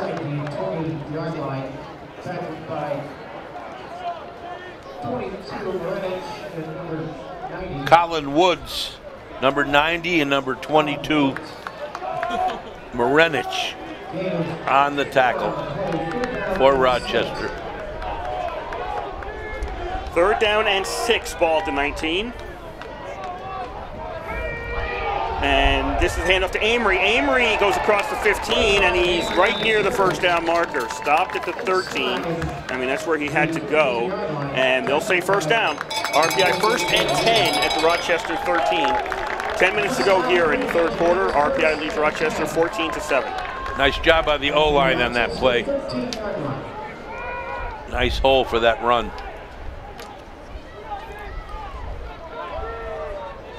This would be big to score on the first series in the second half. First and 10 on the 13 for RPI. Schlatt's was about to go right, cuts up straight ahead, and stopped at the 10. He's got about 22 once again. Marenich.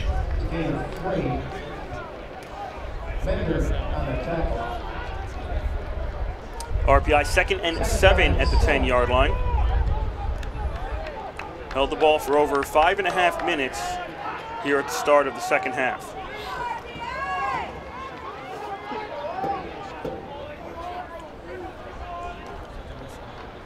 Avery gives to Schlatt's, up the middle, stopped around the 5. A little bit short of the 5. It'll be third and about 2.5.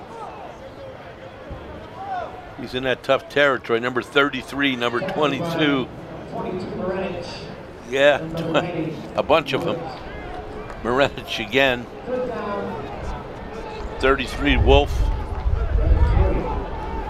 He's being met by a host of Rochester guys every time he hits that line. Third down and 3. Lane cutting across, takes a handoff. Lane should have a first down. He doesn't have a touchdown. Didn't make the end zone, but he stopped at the 2, and it'll be first and goal, RPI.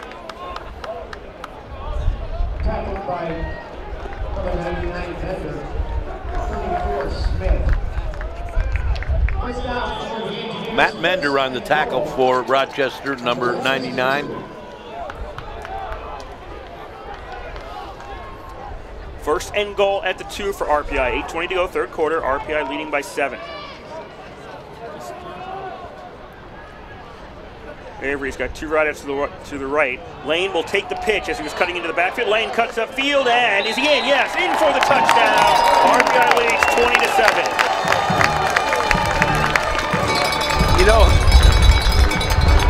Lane doesn't get a heck of a lot of attention, but he's a guy that they depend on a lot. You know, clutch pass situations, significant running play calls when it's important. He's a pretty steady young man, and he's a starter. Really quietly gets a lot done. Cap out to try the extra point. Snap, spots down, kick is up, and it's good.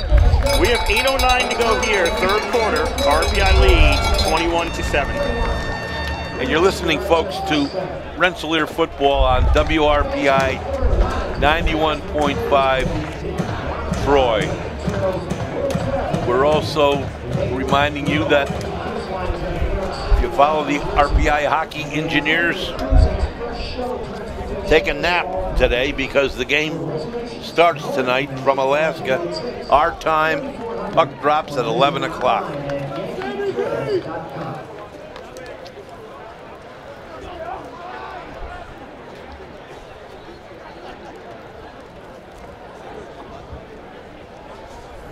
Cap putting the ball on the tee at the 35-yard line.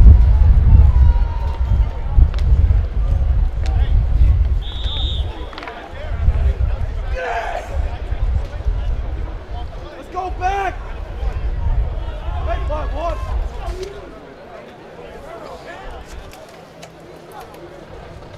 Allegrini and Pisano back deep for Rochester.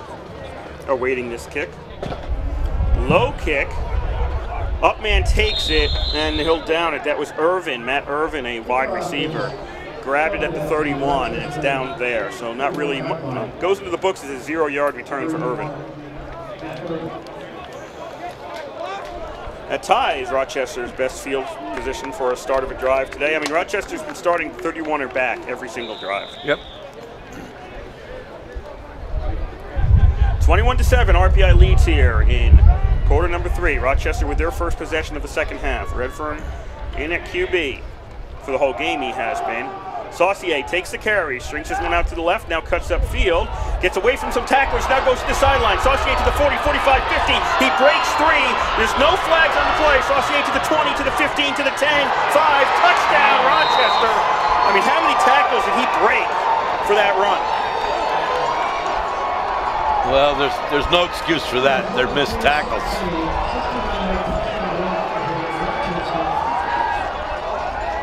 That's the 3rd, 4th. This guy's blocked out of the way. There's one more. Yeah, there's going to be one more close within the 20. Yeah, that's just a broken tackle at the 10.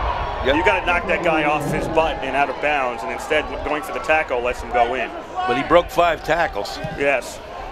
Extra point is up and good by Haber.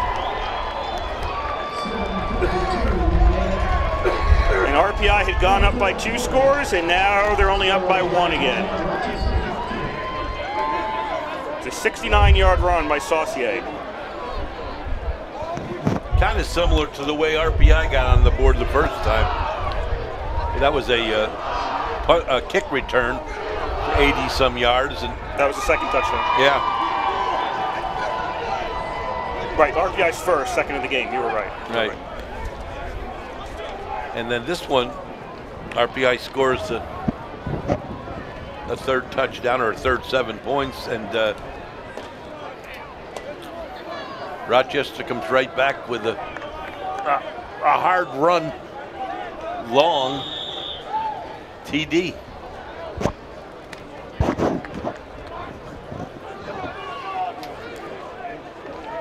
Very quickly, Pasternak is out to kick off for the Yellowjackets. Probably was not expecting to be out on the field this quickly. Ball gets knocked off the tee. Wind is kind of picked up. You can hear it in the background occasionally here at the East Campus Stadium. It's kind of blowing, well, I don't know. The flags behind Rochester on the top of the goalposts are blowing. The streamers are blowing with Rochester, but the flag is on the other side is sometimes blowing with it and sometimes against it. Right now it's going with Rochester. So Rochester with the wind here in the 3rd quarter. Pasternak gets it up in the air. It's going to be taken by Goddard. 10, 15. Goddard runs across the field. Stopped at the 15. RPI not so good field position to start out this drive.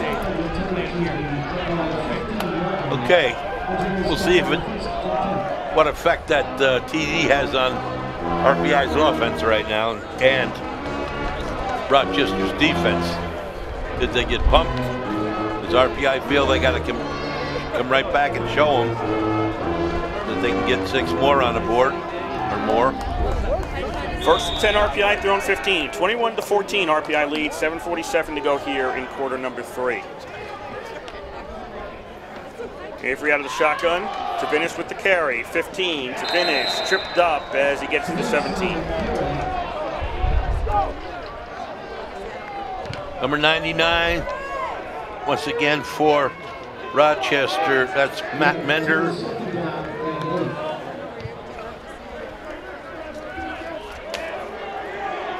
Second down and 8 RPI, ball at the 17-yard line.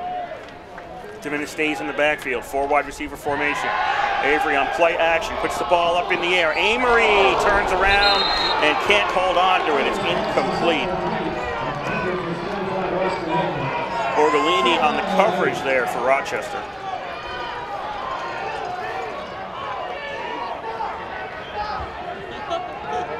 I think Borgolini got a hand on that, looking at the replay. Yeah, he knocked it out of his hand.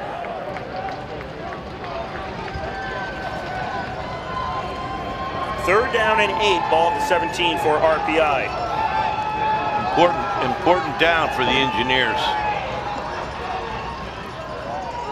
Avery looks to throw. He's got pressure, puts it up, and it's incomplete at the 15, and that should be intentional grounding. There was nobody close to that ball, and Avery went straight back, so he was inside the tackle box. Yep, intentional grounding. So that backs RPI up. That's loss of down and yardage.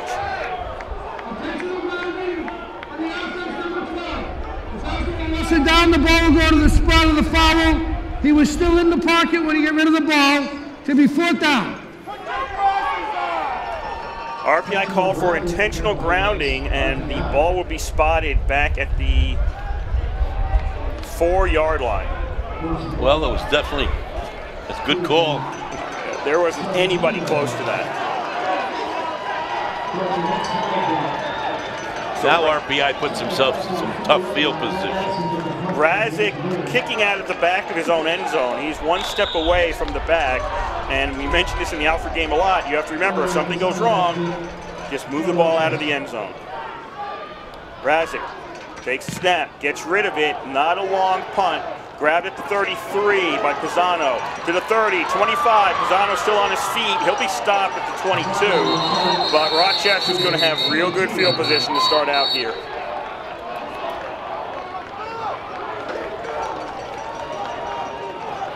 .6:57 left, 3rd quarter.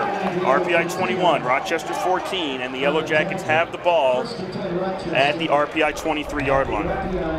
RPI defense has got the work cut out for them now. Crucial series.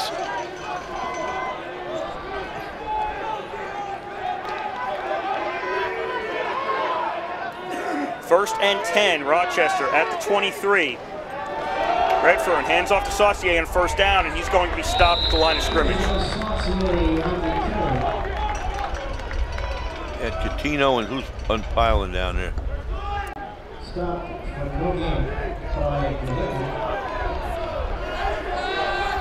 The Yellowjackets have to get at least 3 out of this.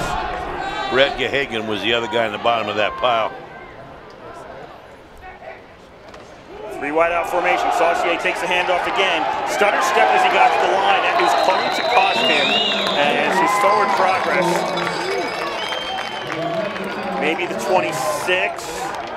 Malik Joseph and Alexander Greenwich throw him for a loss. Forward progress, he'll lose 3 back to the 26. He was forced back farther from that. It will now be 3rd and 13 for Rochester at the 26-yard line.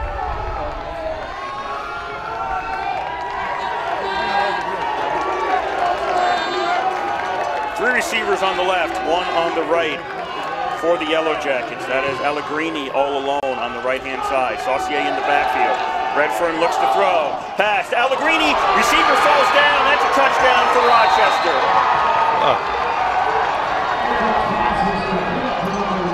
26-yard pass reception. Redfern to Allegrini, and Rochester's 1 point away from tying it. Let's see the replay on this.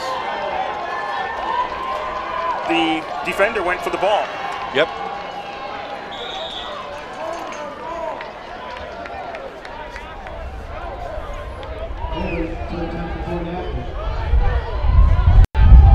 Haber on to try the extra point.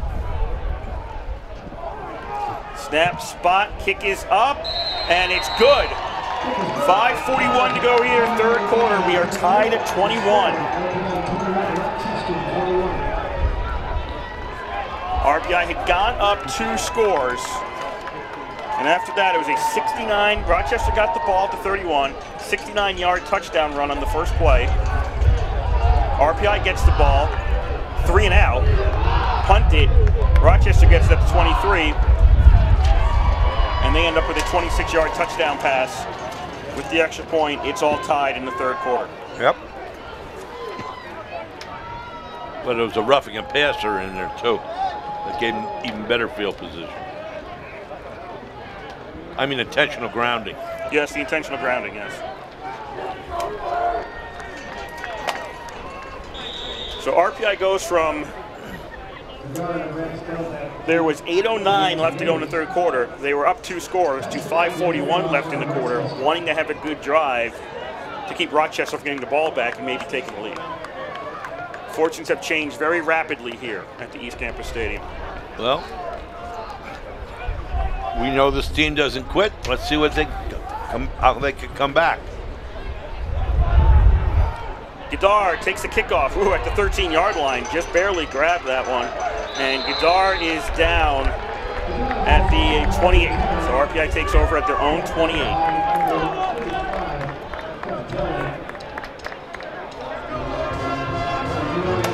You're listening to Rensselaer Football on WRPI 91.5. Troy, 5:36 to go in the third quarter. It's all even. RPI 21, Rochester 21. RPI coming out. Rochester, their last 2 drives touchdowns. RPI's last drive sandwiched in between those, the 3 and out. 1st and 10 for the Engineers at the 28-yard line. Lane from the slot position cuts back, takes the handoff, and makes it out to the 35. You see what I mean? They give it to Lane in almost critical situations. He's like a bread and butter guy. He can do everything. Catch the ball, run the ball, block. 35-yard line. 2nd and 3 for RPI. Avery looks to throw over the middle. That's complete. Looks like Lane got that again, and he stopped at the 39. That should be a 1st down. It will move the chains. We have 1st and 10 RPI with 5 to go here, 3rd quarter. RPI at the 39-yard line. This is WRPI Troy with Engineer Football. Kurt Sup, Bob Conway in the call for you. RPI and Rochester tied at 21 in the 3rd quarter. Lane just does everything. Engineers on 1st and 10. Looks like Schlatt is in the backfield right now for RPI.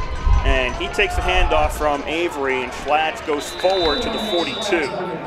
Falls on his back as he hits the ground. The bottom of that pile is number 33, once again, David Wolf for Rochester.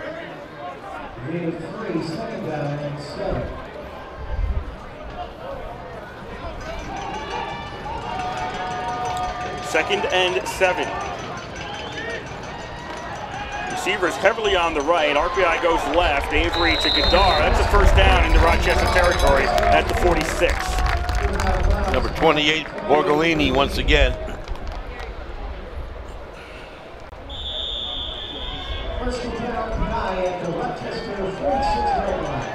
1st and 10 Engineers. Tied at 21. 3:50 to go, 3rd quarter.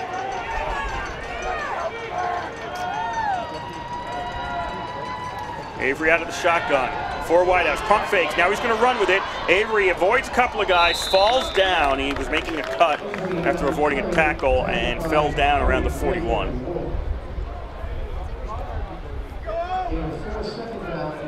I don't know if he fell down. No, he fell down. I just watched the replay. Because he takes dives all the time before he needs to. I don't understand it. No, I think that time he fell down. If you look, his left leg was kind of too far to the right, and he couldn't maintain his balance when he went down on it. Schlatt takes the carry on 2nd down in about 5, and he stopped near the 39. It'll set up a 3rd and maybe 3 for RPI. Number 40, Peter Crossett on the tackle for Rochester. 3rd down and 3 at the 39-yard line.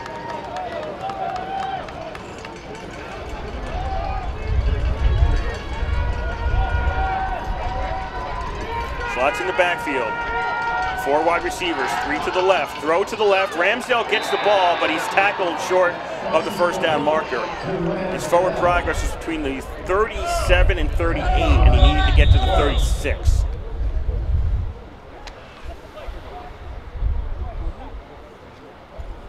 McDade coming off limping. McDade's a junior offensive lineman, 6'2", 255.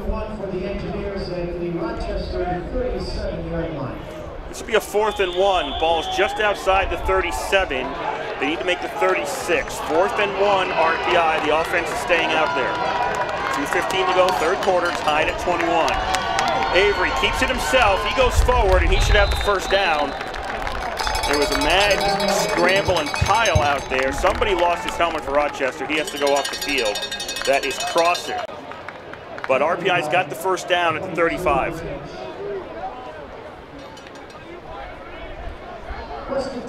Number 39, once again, Tom Marone on the stop for Rochester.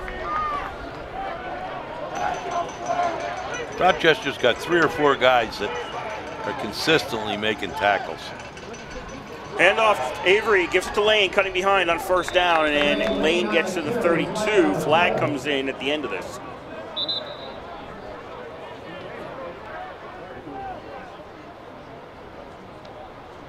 Also an injured Rochester player. I think that's Marone, yes. Marone is having trouble getting up off the ground.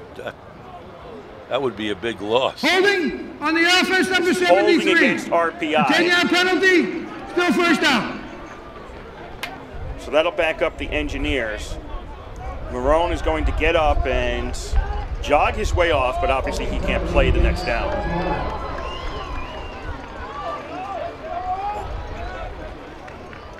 I know there's no good time for a penalty, but RPI is getting some penalties at some very bad times. Ball back to the 44. It'll be 1st and 19 for RPI. 1:45 to go here, third quarter, tied at 21.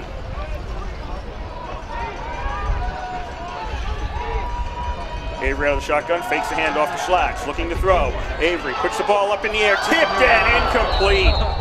Too high. Giacconi had to go off his fingertips. I think it was Lane behind him, went for it, couldn't get it. Defender couldn't get it either, and it's incomplete on first down. Yeah, Giacconi leaped as high as he could, but it was over his head.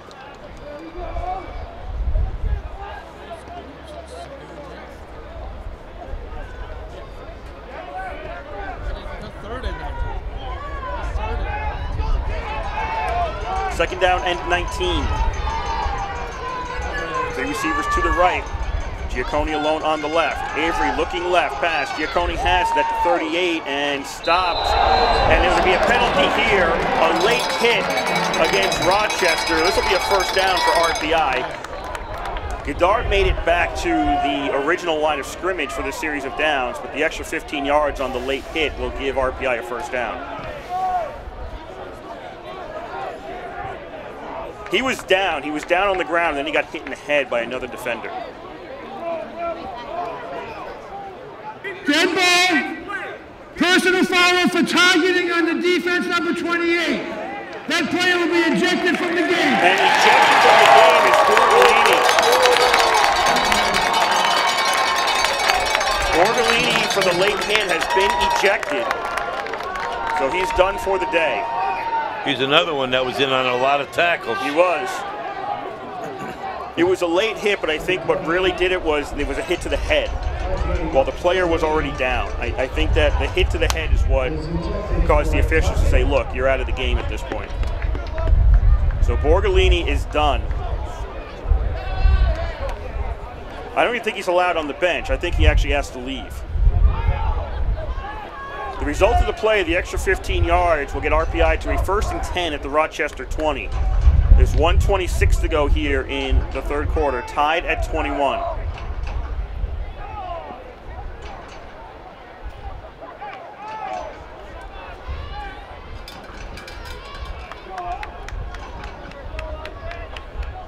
Everybody's getting things squared away on the field. Borgolini's still over on the sidelines. I don't know what the deal is with that. First down play, Lane's going to take the carry for RPI. Tries to string this along the 20, but he won't get anywhere. He's caught maybe half a yard behind the line of scrimmage. Number 33, David Wolf, and 27, Ricky Sparks on the tackle for Rochester. Seemed pretty fired up after that play. RPI's got to take advantage of this situation. It's almost fourth quarter time. 2nd and 11 for RPI. Ball's back at the 21.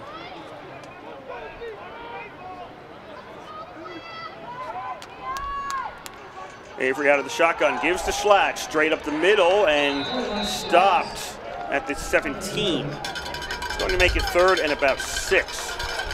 As time is winding down on the third quarter, 30 seconds left in this quarter. Looks like they're going to let her run out. RPI does not have to run another play.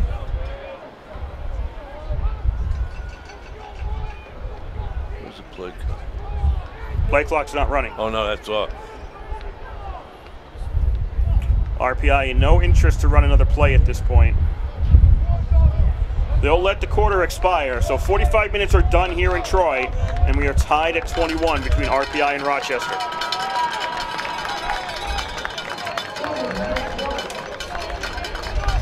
Weird game once again. You take it, no, you take it, no, you take it. And RPI has the ball in very good position, but it's third down. They got about, what, 7 yards to go? Yep.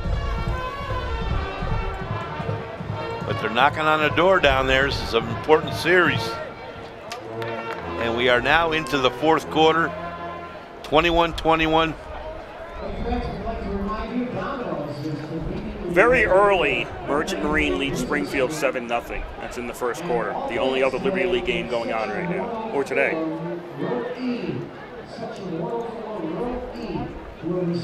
Oh, that was my confusion. There's only like 4 teams off every week? No, not every week. Just there's 2 weeks. 1 week, one group of 4 is off, and then later on another group of 4 is off. That's all. Okay. I knew each team had a bye, but I didn't know how they did it. Yeah, that's the next week with byes is when RPI is off. Right. Which is in 2 weeks from today. So that is October 31st. Hobart Union, WPI St. Lawrence, who are all off today, are playing 2 weeks from now, and these 4 teams are off. Now I think they're discussing the Borgolini situation because I believe he has to leave.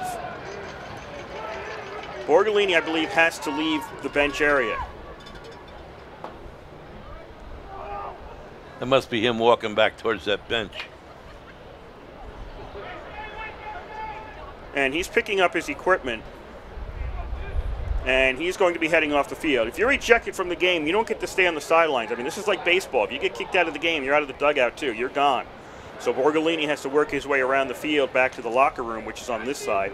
Rochester's bench is on the other side. Teams have changed sides in terms of where they're going. It's RPI left to right, Rochester right to left across your dial in this fourth quarter. RPI 3rd and 7 at the Rochester 17-yard line.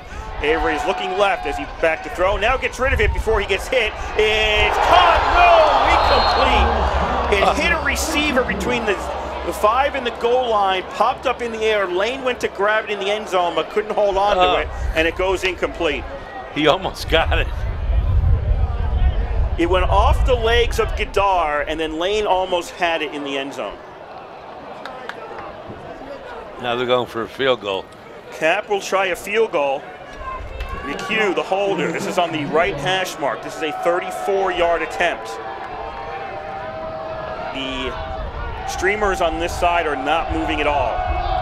The snap, spot, the kick is up, and it's way no good. That must have gotten tipped or something because that missed by about, I don't know, 15 yards. I mean, it missed by a lot. So the field goal miss, and the ball comes out to the 20 by Rural. Rochester has it. We're still tied at 21 with 14:49 to go here in the fourth quarter. Well, RPI had their chance. They were right down there in the red zone.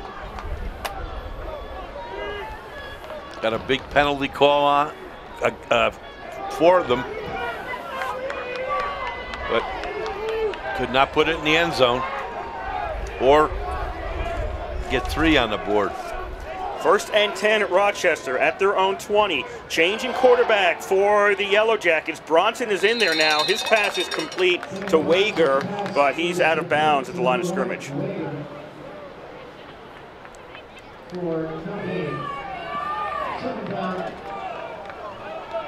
So we thought Bronson was listed as the quarterback on the 2 deep. Yep. Didn't play until now, unless we somehow missed it. 2nd down, this will be carried by Allen, and he gets about 5 to the 25-yard line. Here we go with a critical down again. 3rd and about 6, 7? 5. I was over that line. 3rd and 5 at the 25. Bronson takes the snap. Allen with the carry. Allen falls down at the 29, short of the 1st down by a yard.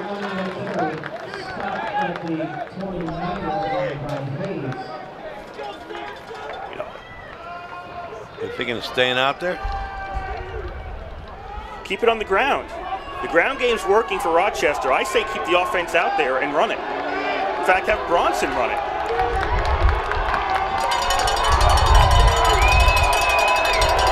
Offense is out there for Rochester. 10 seconds on the play clock. They run it, and does he make it? I don't think he made it. No, he'll be stopped short. Scott Green gambles and loses. I'm not going to... I can't believe they ran the ball. You know what? I thought it was a good play. Why? They're waiting their own territory. The run's been working. It's a tie game. It's a risk. Yeah. You don't take chances, you don't win. Not You know like, I not like that. I can't criticize this call. I was in favor of it. I can't criticize and it. I do. Rochester turns it over on downs at the RPI 29. Wow.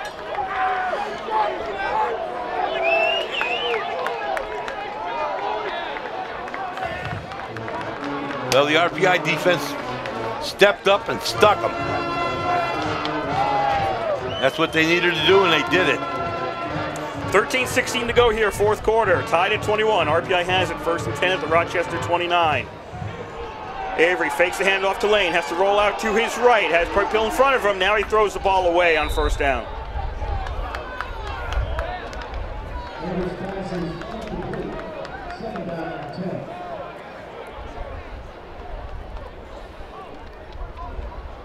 RPI's offense has gone flat in the second half.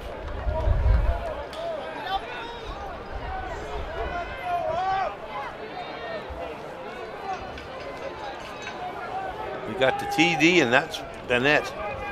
2nd and 10 RPI at the Rochester 29. Low snap, Avery picks it up, gives it to Tavinis. Tavinis finding some room, and Tavinis is stopped near the 22. That'll make it 3rd and 3 for RPI. Tavinis got some nice blocking that time by number 64 for the Engineers, Seth Staubel.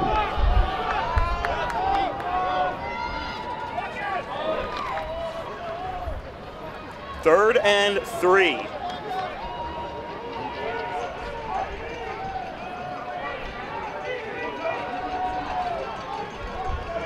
Avery fakes the handoff, looks to put the ball up in the air. Caught, that's complete to the 10-yard line, and Hogan is down at the 5. Nice catch by Hogan in a crowd. Good throw by Avery.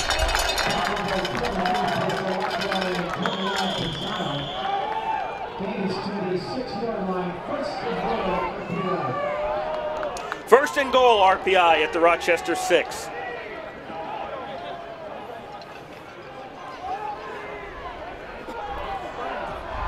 Giacconi shifting out to the left. He and Gadar are over on the same side. That's kind of unusual. Avery on 1st down gives to Tavinis, and he's in for the touchdown.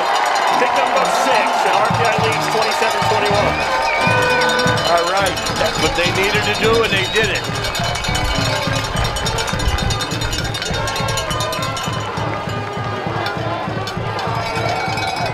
He bounced off a few guys too, and number 75 for the Engineers, Scott Davis, threw him a nice block.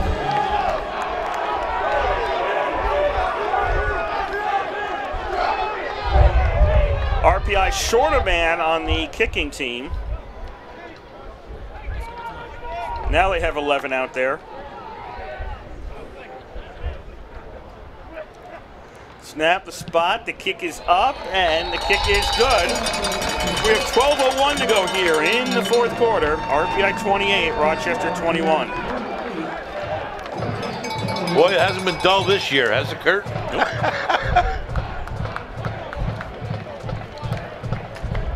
If you're just tuning in, folks, it's been a back and forth ball game. Rochester took the lead early. RPI got 2 scores. They're up 14-7 at halftime. They go up 21-7, and Rochester comes right back, makes it 21-14. RPI doesn't go anywhere. Rochester comes back and ties it at 21. The RPI defense held on a 4th and 1 in about the 30-yard line, and got the ball and were able to take it in the end zone in that last series. Tavinis Nice run off tackle. Nice blocking in there on part of the O-line, especially Scott Davis.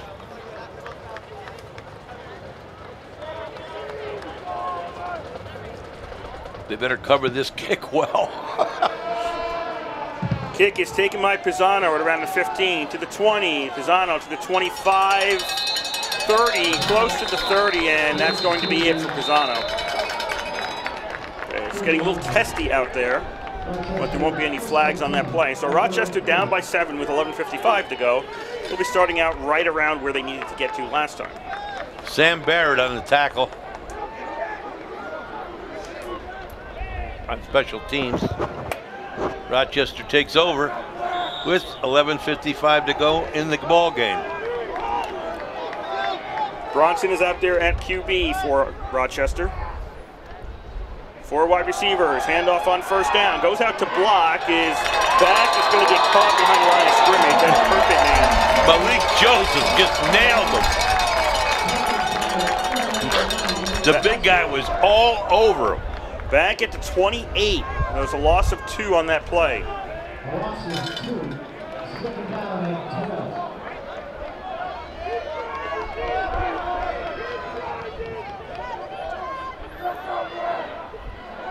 Second down and 10. Bronson keeps it himself. He makes it to the 35, to the 40. Bronson gets free to the 50, and he's tackled from behind. You see, this is what I thought they should have done on the 4th and 1. Let Bronson run it. Yeah, because Bronson, as you heard Coach say, he could pass or run. Yeah. That's why I thought 4th and 1, give it to Bronson. 1st and 10, Rochester at the 50. Fakes the handoff, and he's caught behind the line of scrimmage by Boy, number 98, Harkin. Nice read on that.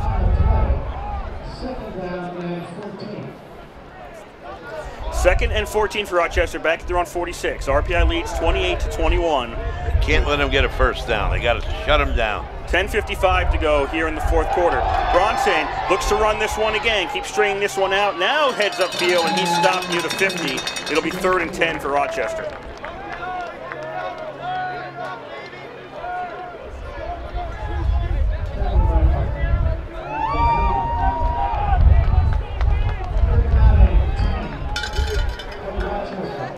So 3rd and 10 at the 50 for the Yellowjackets.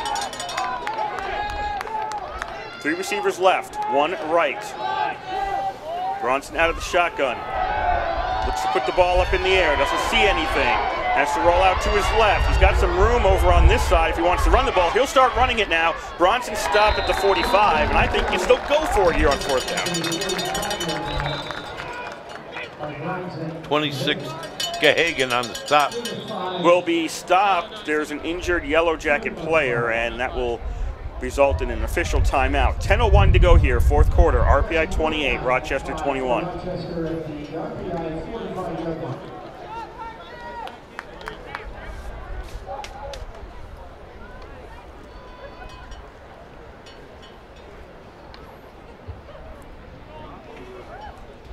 Looks to me like one of the linemen is injured. This is one of the offensive linemen for Rochester,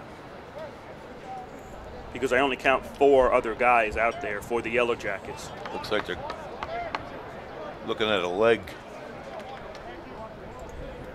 Springfield and Merchant Marine tied at 7 late in the 1st quarter.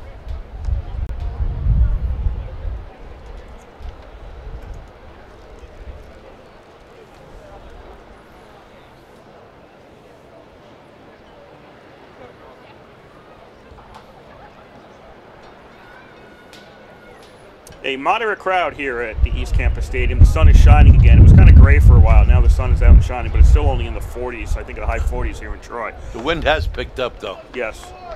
If the presidential suite 2 floors down is being used, none of them are outside.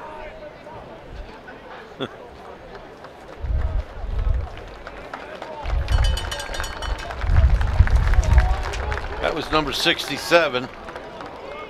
I believe 67, David Barry.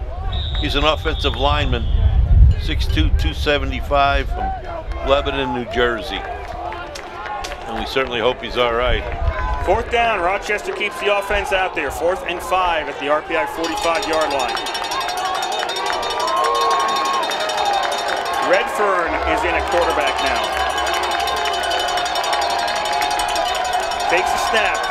Looks to put the ball up in the air, and it's incomplete on 4th down. Rochester turns it over on downs. Was that Gahagan? I think that was Gahagan. Yeah, it was. Or no, I'm sorry. It was Teague Florio. Teague Florio. Had that read all the way, just slapped it away, but it was on the ground anyway. RPI gets possession at their own 45. 9:35 to go here, 4th quarter. RPI leads 28-21 over Rochester. Now this is a real break for RPI. They gave themselves the break, but they need to take advantage of it. 1st down, Lane cutting across in the backfield, takes the carry and makes it out to the 50. You see, Lane picks up that 1st down yardage a lot. He's just not a, I don't know how he does it. He does it quietly, but he catches the passes. Key downs, he's running the ball, and he blocks. 2nd down and 5 at the 50.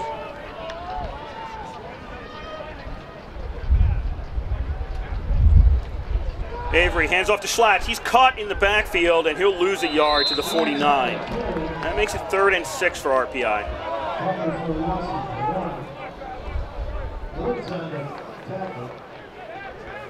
Number 33, once again for Rochester, David Wolf on the tackle.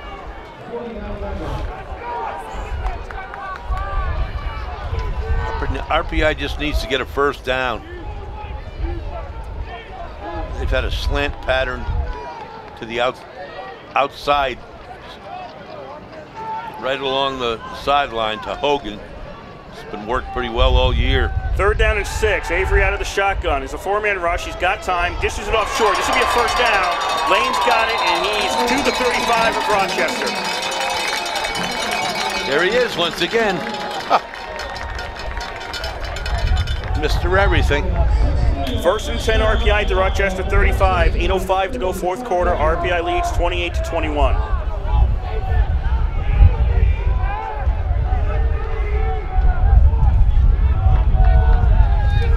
Lane's a 5'9", 185-pound senior from Hanover, Mass. 3 receivers left, 1 right for RPI. 1st and 10 at the Rochester 35. He gives to Tavinis. Tavinis finds the hole to the 30, to the 20. Tavinis over one of the defenders, and he's down at the 16. Finally brought down by number 23 for Rochester, Brandon Pasalacqua.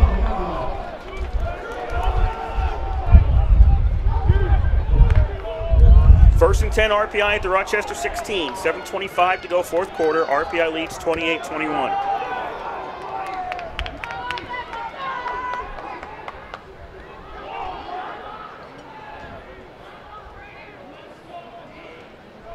Avery out of the shotgun.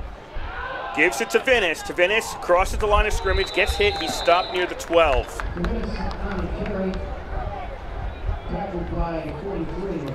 Once again, number 43, LeBlanc, Kevin LeBlanc, on the stop for Rochester.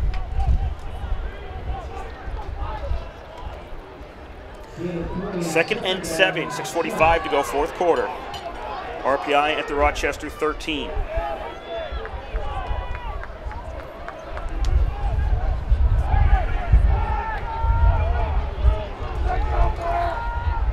Avery with 4 wide receivers set. Now Ramsdale goes in motion. Avery pitches to Ramsdale. Ramsdale at the 16, caught by the leg and stopped at the 14. He just got him. And with his speed, he would have picked up speed. And he had a little daylight in between him and the goal line. There was a couple of guys back there, but they were spread pretty wide. 3rd down and 8. Ball back to the 14-yard line. This is a chance to make it a 2-score game.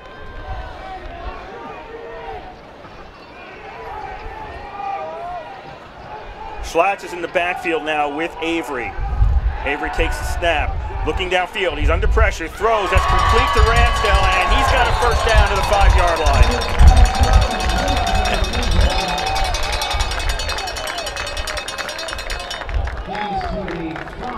I don't know if he had it when he first caught it. He kind of rolled and got an extra yard. RPI first and goal at the 5. That was Hogan, not Ramsdale. It was Hogan on the reception, my bad. First and goal at the 5 for RPI. 5:25 to go, fourth quarter. RPI up by 7. Avery gives to Schlatt, and he is going to be stopped. He got to the 4, 1 yard to the 4 as he was falling down from a hit. Number 33, once again, David Wolf. For Rochester, second and goal no, it's not goal, is it? Yes. Second and goal at the 4. 10 seconds left on the play clock. Schlatt's in the backfield. Avery out of the shotgun. Snap the ball with 2 seconds left in the play clock. Avery throws the ball, it's tipped, and it goes incomplete.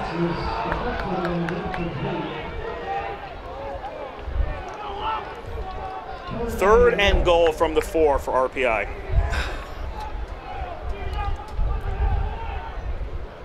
We never make it easy. 4:34 left to go here in quarter number 4.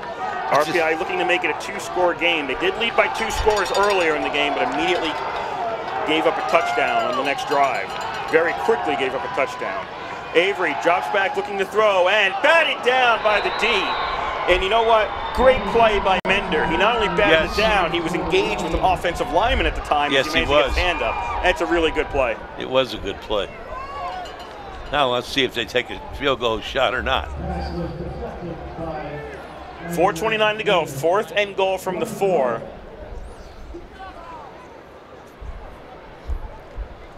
RPI has 3 timeouts left. They can think this one over. Running the clock down. The clock stopped on an incomplete pass, so running the clock down doesn't do any good in terms of the overall clock. Running the play clock down. But RPI isn't coming to the line yet, so it looks like they're taking a timeout. No, they're going to take a delay of game. Yes, and here's why. They're taking a delay of game because the ball's on the left hash mark. They want to kick a field goal, and they don't want a bad angle, or they want a less bad angle, so they're going to move it back 5 yards.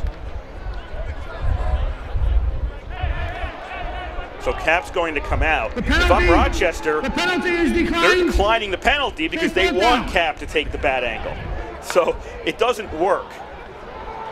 In the end, the play clock just stops, and Cap has to come out, kick from the left hash from the 11-yard line. This is a 21-yard attempt. He's kind of against the wind based on the flag. McHugh is the holder. The snap, the spot, the kick is up, and the kick is good. Flag. There's a flag on the play. There's a flag down.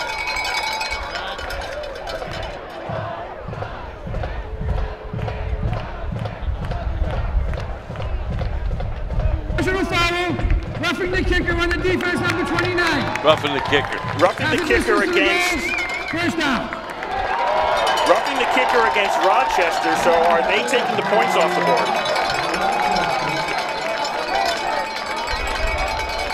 Oh. Yes. RPI will take the first down, which is half the distance to the goal, and it looks like they're taking the points off. They won't take the field goal. They'll stay out there. So it remains 28-21 RPI. So officially, that's not a field goal. That's not a field goal. In the records, I mean. No, it didn't count. The penalty wiped it out, so there's no score there. It's still RPI 28, Rochester 21. They'll go half the distance to the goal. That's the 2-yard line. RPI still only up by 1 score, but they have a new set of downs. First and goal from the 2. with 4:25 left. 29. They got to hang on to that ball. Put it in the end zone.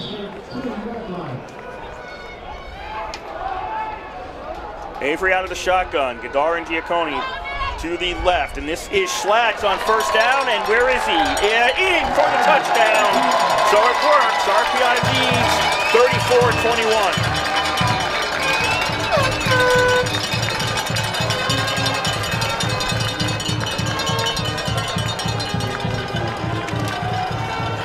We've seen some strange games this year, Kurt. They really are. Strange calls. Things happen that don't usually happen. But it is 4:20 to go in the ball game. RPI going for the PAT. Cap out the kick. McHugh's going to hold. Snap the spot. The kick is up, and it's good. 35-21. RPI on top with 4:20 left to go in today's game. Next week, RPI is on the road at Hobart.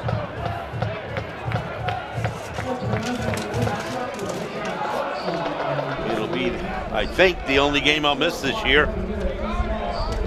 That's a noon start. It was a 1 o'clock listed start, but that has been changed to noon at Hobart to enable people to make it back in time for the RPI Michigan hockey game that night. And anytime RPI goes to Hobart, it's a war, so. But this one isn't over yet.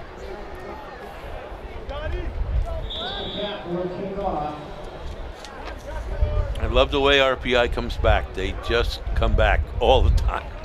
Last week they fell short, but they came back.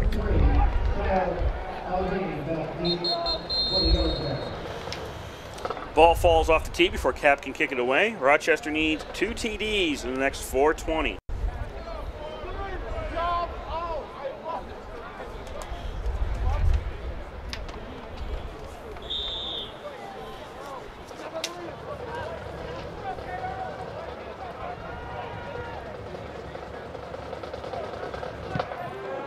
Ball gets booted.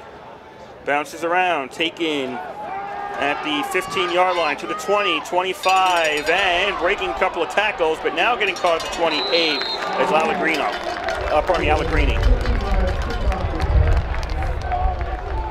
So Rochester needs points, and they need them quickly as they start out their own 29. They have 3 timeouts left. Teague Florio on the tackle.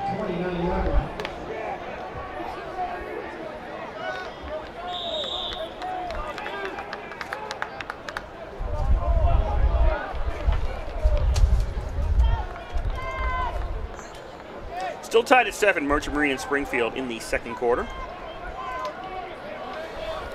Rochester 1st and 10th, their own 29. Down by 14. This is the second time RPI has led by 2 scores. Redfern throws, and it's high and goes incomplete off Wager's hand. He tried to reach up for it at the 50 and it goes incomplete. Bus, pretty good coverage. Bus, local player from Shenandoah High School.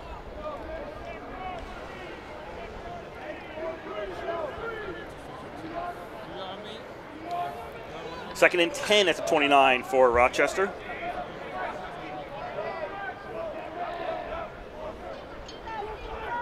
Allegrini goes in motion to the right.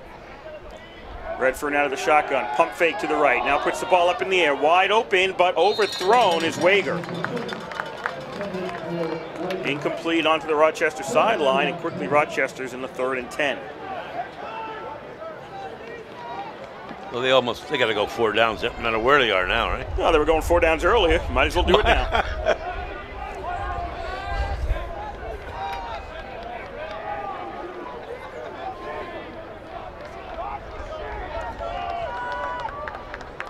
Third and 10 for Redfern. Puts it up and overthrows Wager again.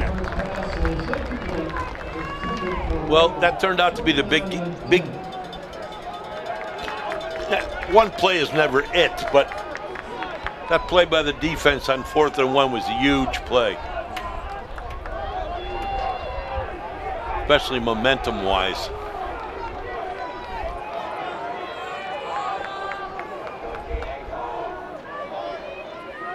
4th and 10 for Rochester at their own 29. Redfern looking, throws, this time on target, and it's a first down. Allegrini has it at around the 42 of the Yellow Jackets. That's a first down, so it took them 4 tries, but on the 4th one, they finally make a completion.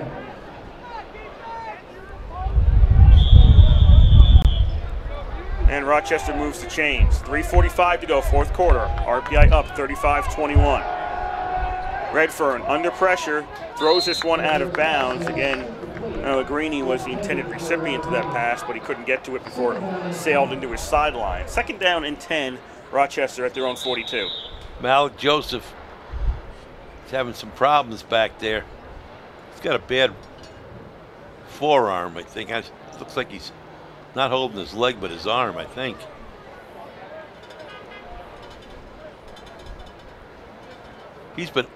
He has been all over the quarterback all day. Yeah, he's holding his hand. That's where he's been injured a number of times this year.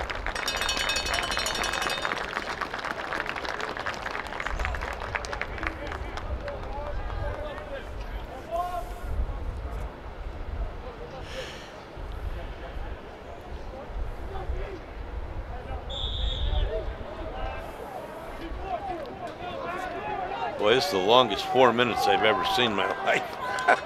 2nd down and 10 for Rochester at their own 42, down by 14. Redfern puts the ball up in the air, and it's incomplete. And flag comes out, and I think they're going to flag Florio here with interference. I'd like to see this one on the replay. I really do. Seeing it live, I thought the play was pretty good. Here you go. You know what? Was good. Looking at the replay, I still like that play. So do I. Pass interference on the defense, number 24. It's a 15-yard penalty. Lousy call. First down. I'm not with the call on this one. I thought he was up for the ball. Look at and they got there simultaneously. Well, he's not happy with this call, and I think he needs to. He's going over to look at Pilla, who's having trouble getting off the field. So that's why we have play stopped right now, as the training staff is walking off the field with Pilla. If it wasn't for that, he's in danger of getting a penalty called against him. I think he made his point though while he was out there. Ball goes to the 42. That was a spot of the foul. Spot of the foul are 15 yards, whichever is shorter in college. 1st and 10, Rochester at the 42-yard line. They better pick one off soon because they're... Redfern back to pass on 1st down, and that's complete to the 30, to the 25, and down to the 22 is Milberger. This game's not over. 3.5 to go. Rochester's down to the 22. Redfern out of the shotgun. Puts it up again, and it's a completion. Whoops, ball comes loose, and that should be a fumble. It's a fumble and a recovery. Wager got the reception, fumbled the ball. RPI gets it at the 10. And that's Alexander Greenwich that caused that fumble. The big guy in the middle.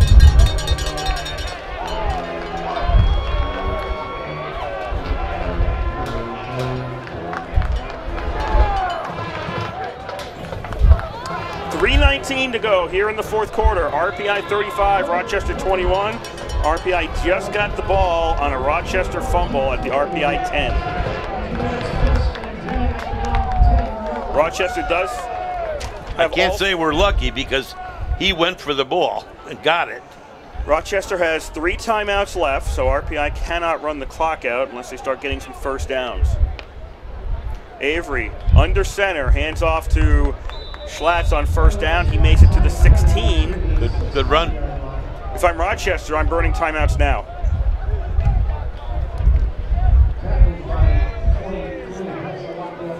Okay, they're not going to. RPI is going to milk this. You need to stop the clock at some point, sooner rather than later. I don't understand this decision by Rochester.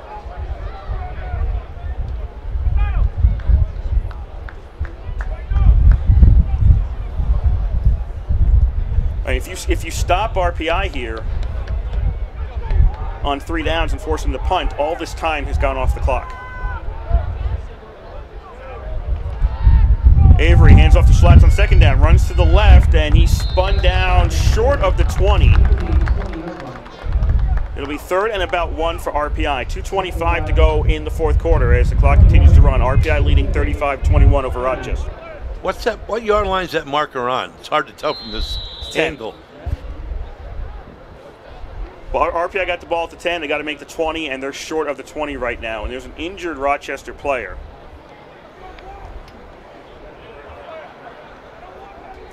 So 2:14 to go here in the 4th quarter, and he will be looked at as RPI with the 14-point lead.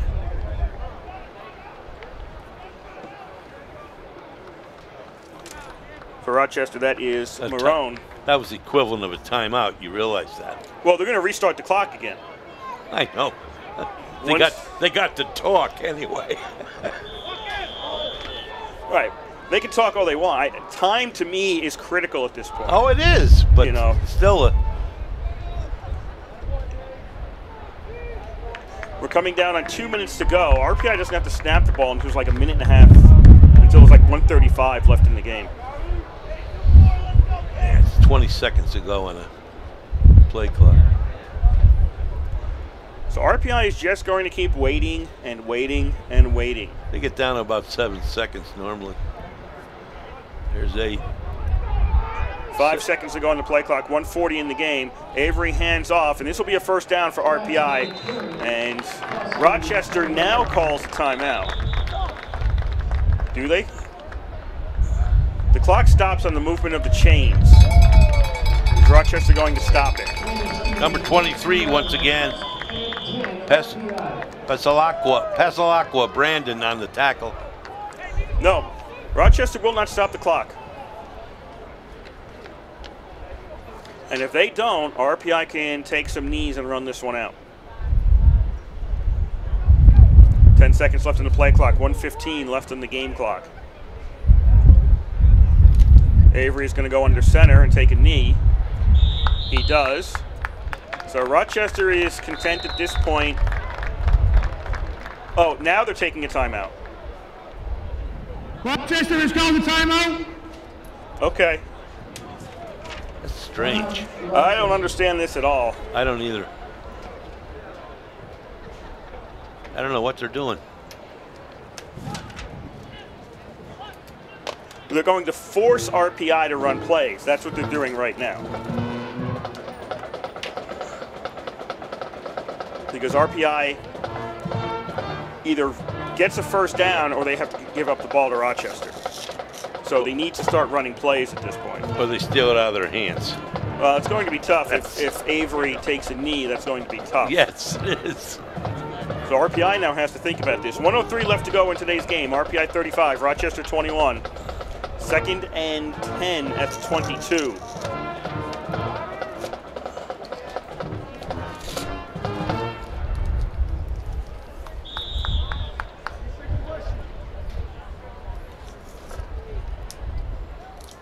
Rochester with 2 timeouts remaining. RPI no longer in the victory formation. They will run a play. And it's a handoff. That'll be a stop at the 24.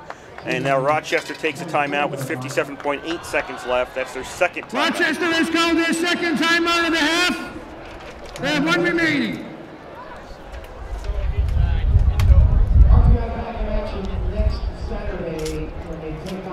Merchant Marine leads Springfield 14-7 late in the 2nd quarter. Boy, this league is really, you never know. Merchant Marine and Springfield actually have very similar offenses, so if anybody's prepared to play Springfield, it's probably Merchant Marine.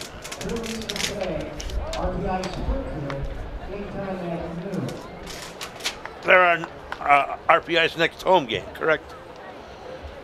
Springfield? Yes. Our last home game.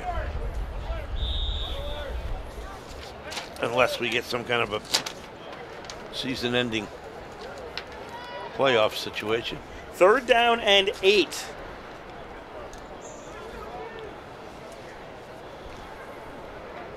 .8 seconds left. RPI ball at the 24-yard line. Hand off to Schlatt. Schlatt will not make the first down. He gets to the 29 as Springfield's trying to rip the ball out of his hands. That was Pisano who was trying to get it away. It'll be 4th down and 3. And Rochester has stopped the ball with 50.9 seconds left. They took another timeout? Yep. That's the last timeout for Rochester. I thought they already took 3.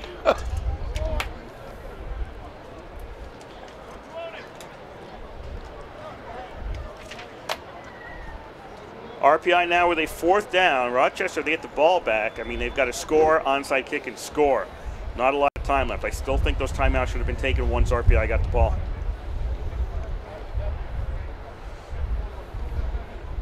So I'll disagree with the Rochester philosophy that time. I still don't disagree with the 4th and 1 going for it. I like that. Huh. I liked it too. Well, I like the idea of it. You like the result of it. That's where we're differing here. I like the go for the win mentality. The game was tied at the time. I know. 50.9 seconds left. RPI comes out, 4th down and 3. Razik will be out there to punt.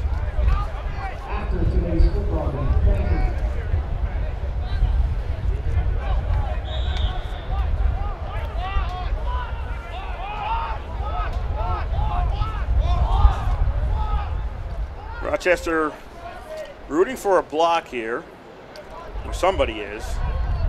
RPI getting an 11th person out there. RPI's had a couple of issues today getting the right number of people out on the field. They've never had too many, but they've been down a few. Razik boots the ball away, and that goes out of bounds. 45.5 seconds left in today's game. Rochester gets the ball. Where will that be? At the 45 of RPI. Second best start for a drive today for Rochester.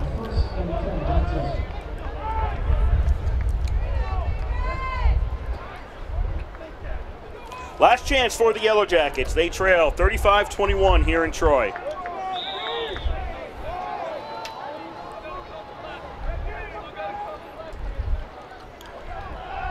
Redfern in at quarterback for Rochester. Dishes this one off short and stopped at the 42. Saucier on the reception for the Yellowjackets. No timeouts left for Rochester. They need to get back to the line. 2nd and 10 at the 42, 30 seconds left in the game.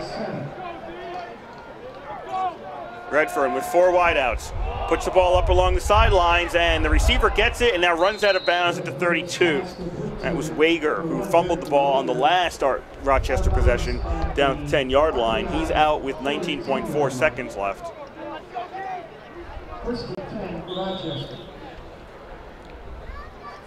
Yellowjackets 1st and 10.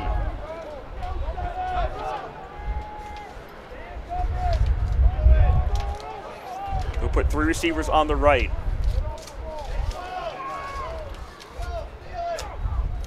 Redfern out of the shotgun. Has to roll to his right. Looking downfield and throws this one out of bounds. 12.5 seconds left.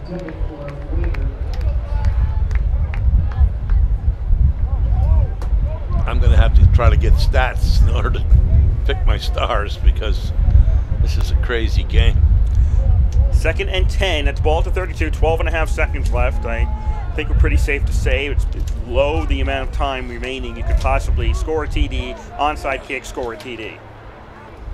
But Rochester's still going for it. Redfern rolls out to his right, puts the ball up in the air, looking in the end zone, into a group of players, and the ball goes incomplete with 4.9 seconds left. And we'll be 3rd and 10 and try this one all over again for what may be the last play of the game. 3rd and 10. A 4th quarter that has really dragged it out. I guess.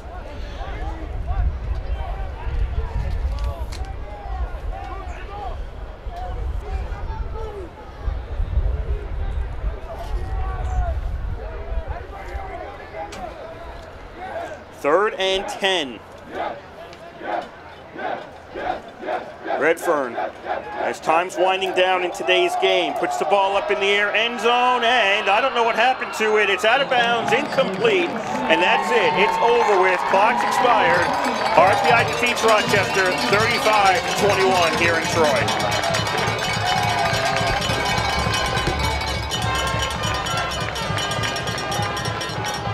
Teams are going to shake hands at the 50-yard line, as RPI, with all the scoring in the fourth quarter, when it was tied 21-21 after 3, they pick up all the scoring in the fourth quarter to make it a 35-21 victory here in Troy.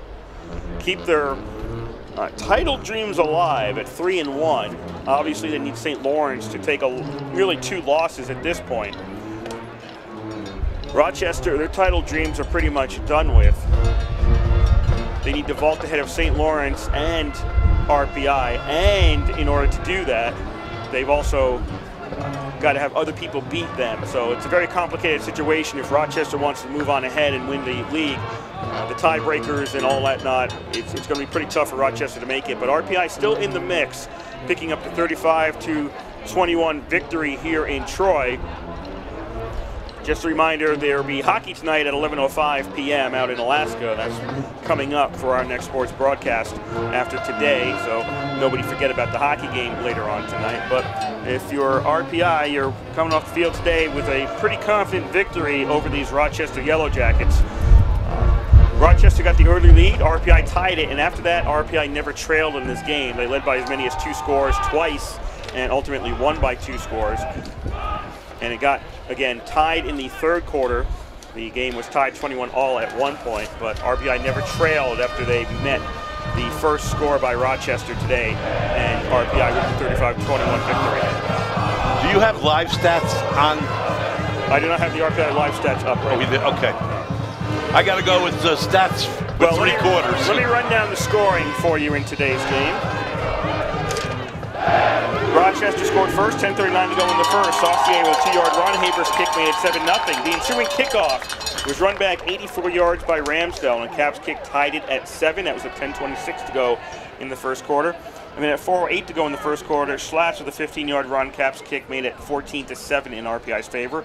That would actually be the score at the half. No scoring in the second quarter, so it was RPI 14, Rochester 7 at the half.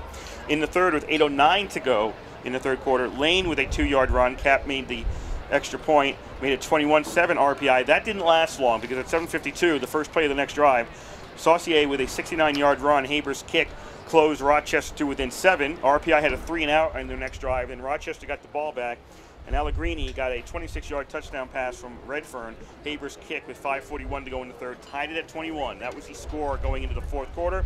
All the scoring in the fourth quarter was by RPI. To finish with a 6-yard run with 12:01 to go in the game, Cap's kick made it 28-21 RPI. And then Schlatt with a 2-yard run. Cap's kick at 4:20 made it 35-21 RPI. And that would be the final today, RPI 35, Rochester 21. Rochester falls to 4-2 on the season, 2-2 in the conference. RPI improves to 5-2 overall. They are 3-1 in the conference. With that, RPI right now moves into sole possession of second place based on winning percentage in the Liberty League. They are 3-1. First place is St. Lawrence at 3-0, and then Hobart, Springfield, and Rochester are all 2-1. Or pardon me, Hobart and Springfield are 2-1. Rochester has fallen to 2-2, which places them 5th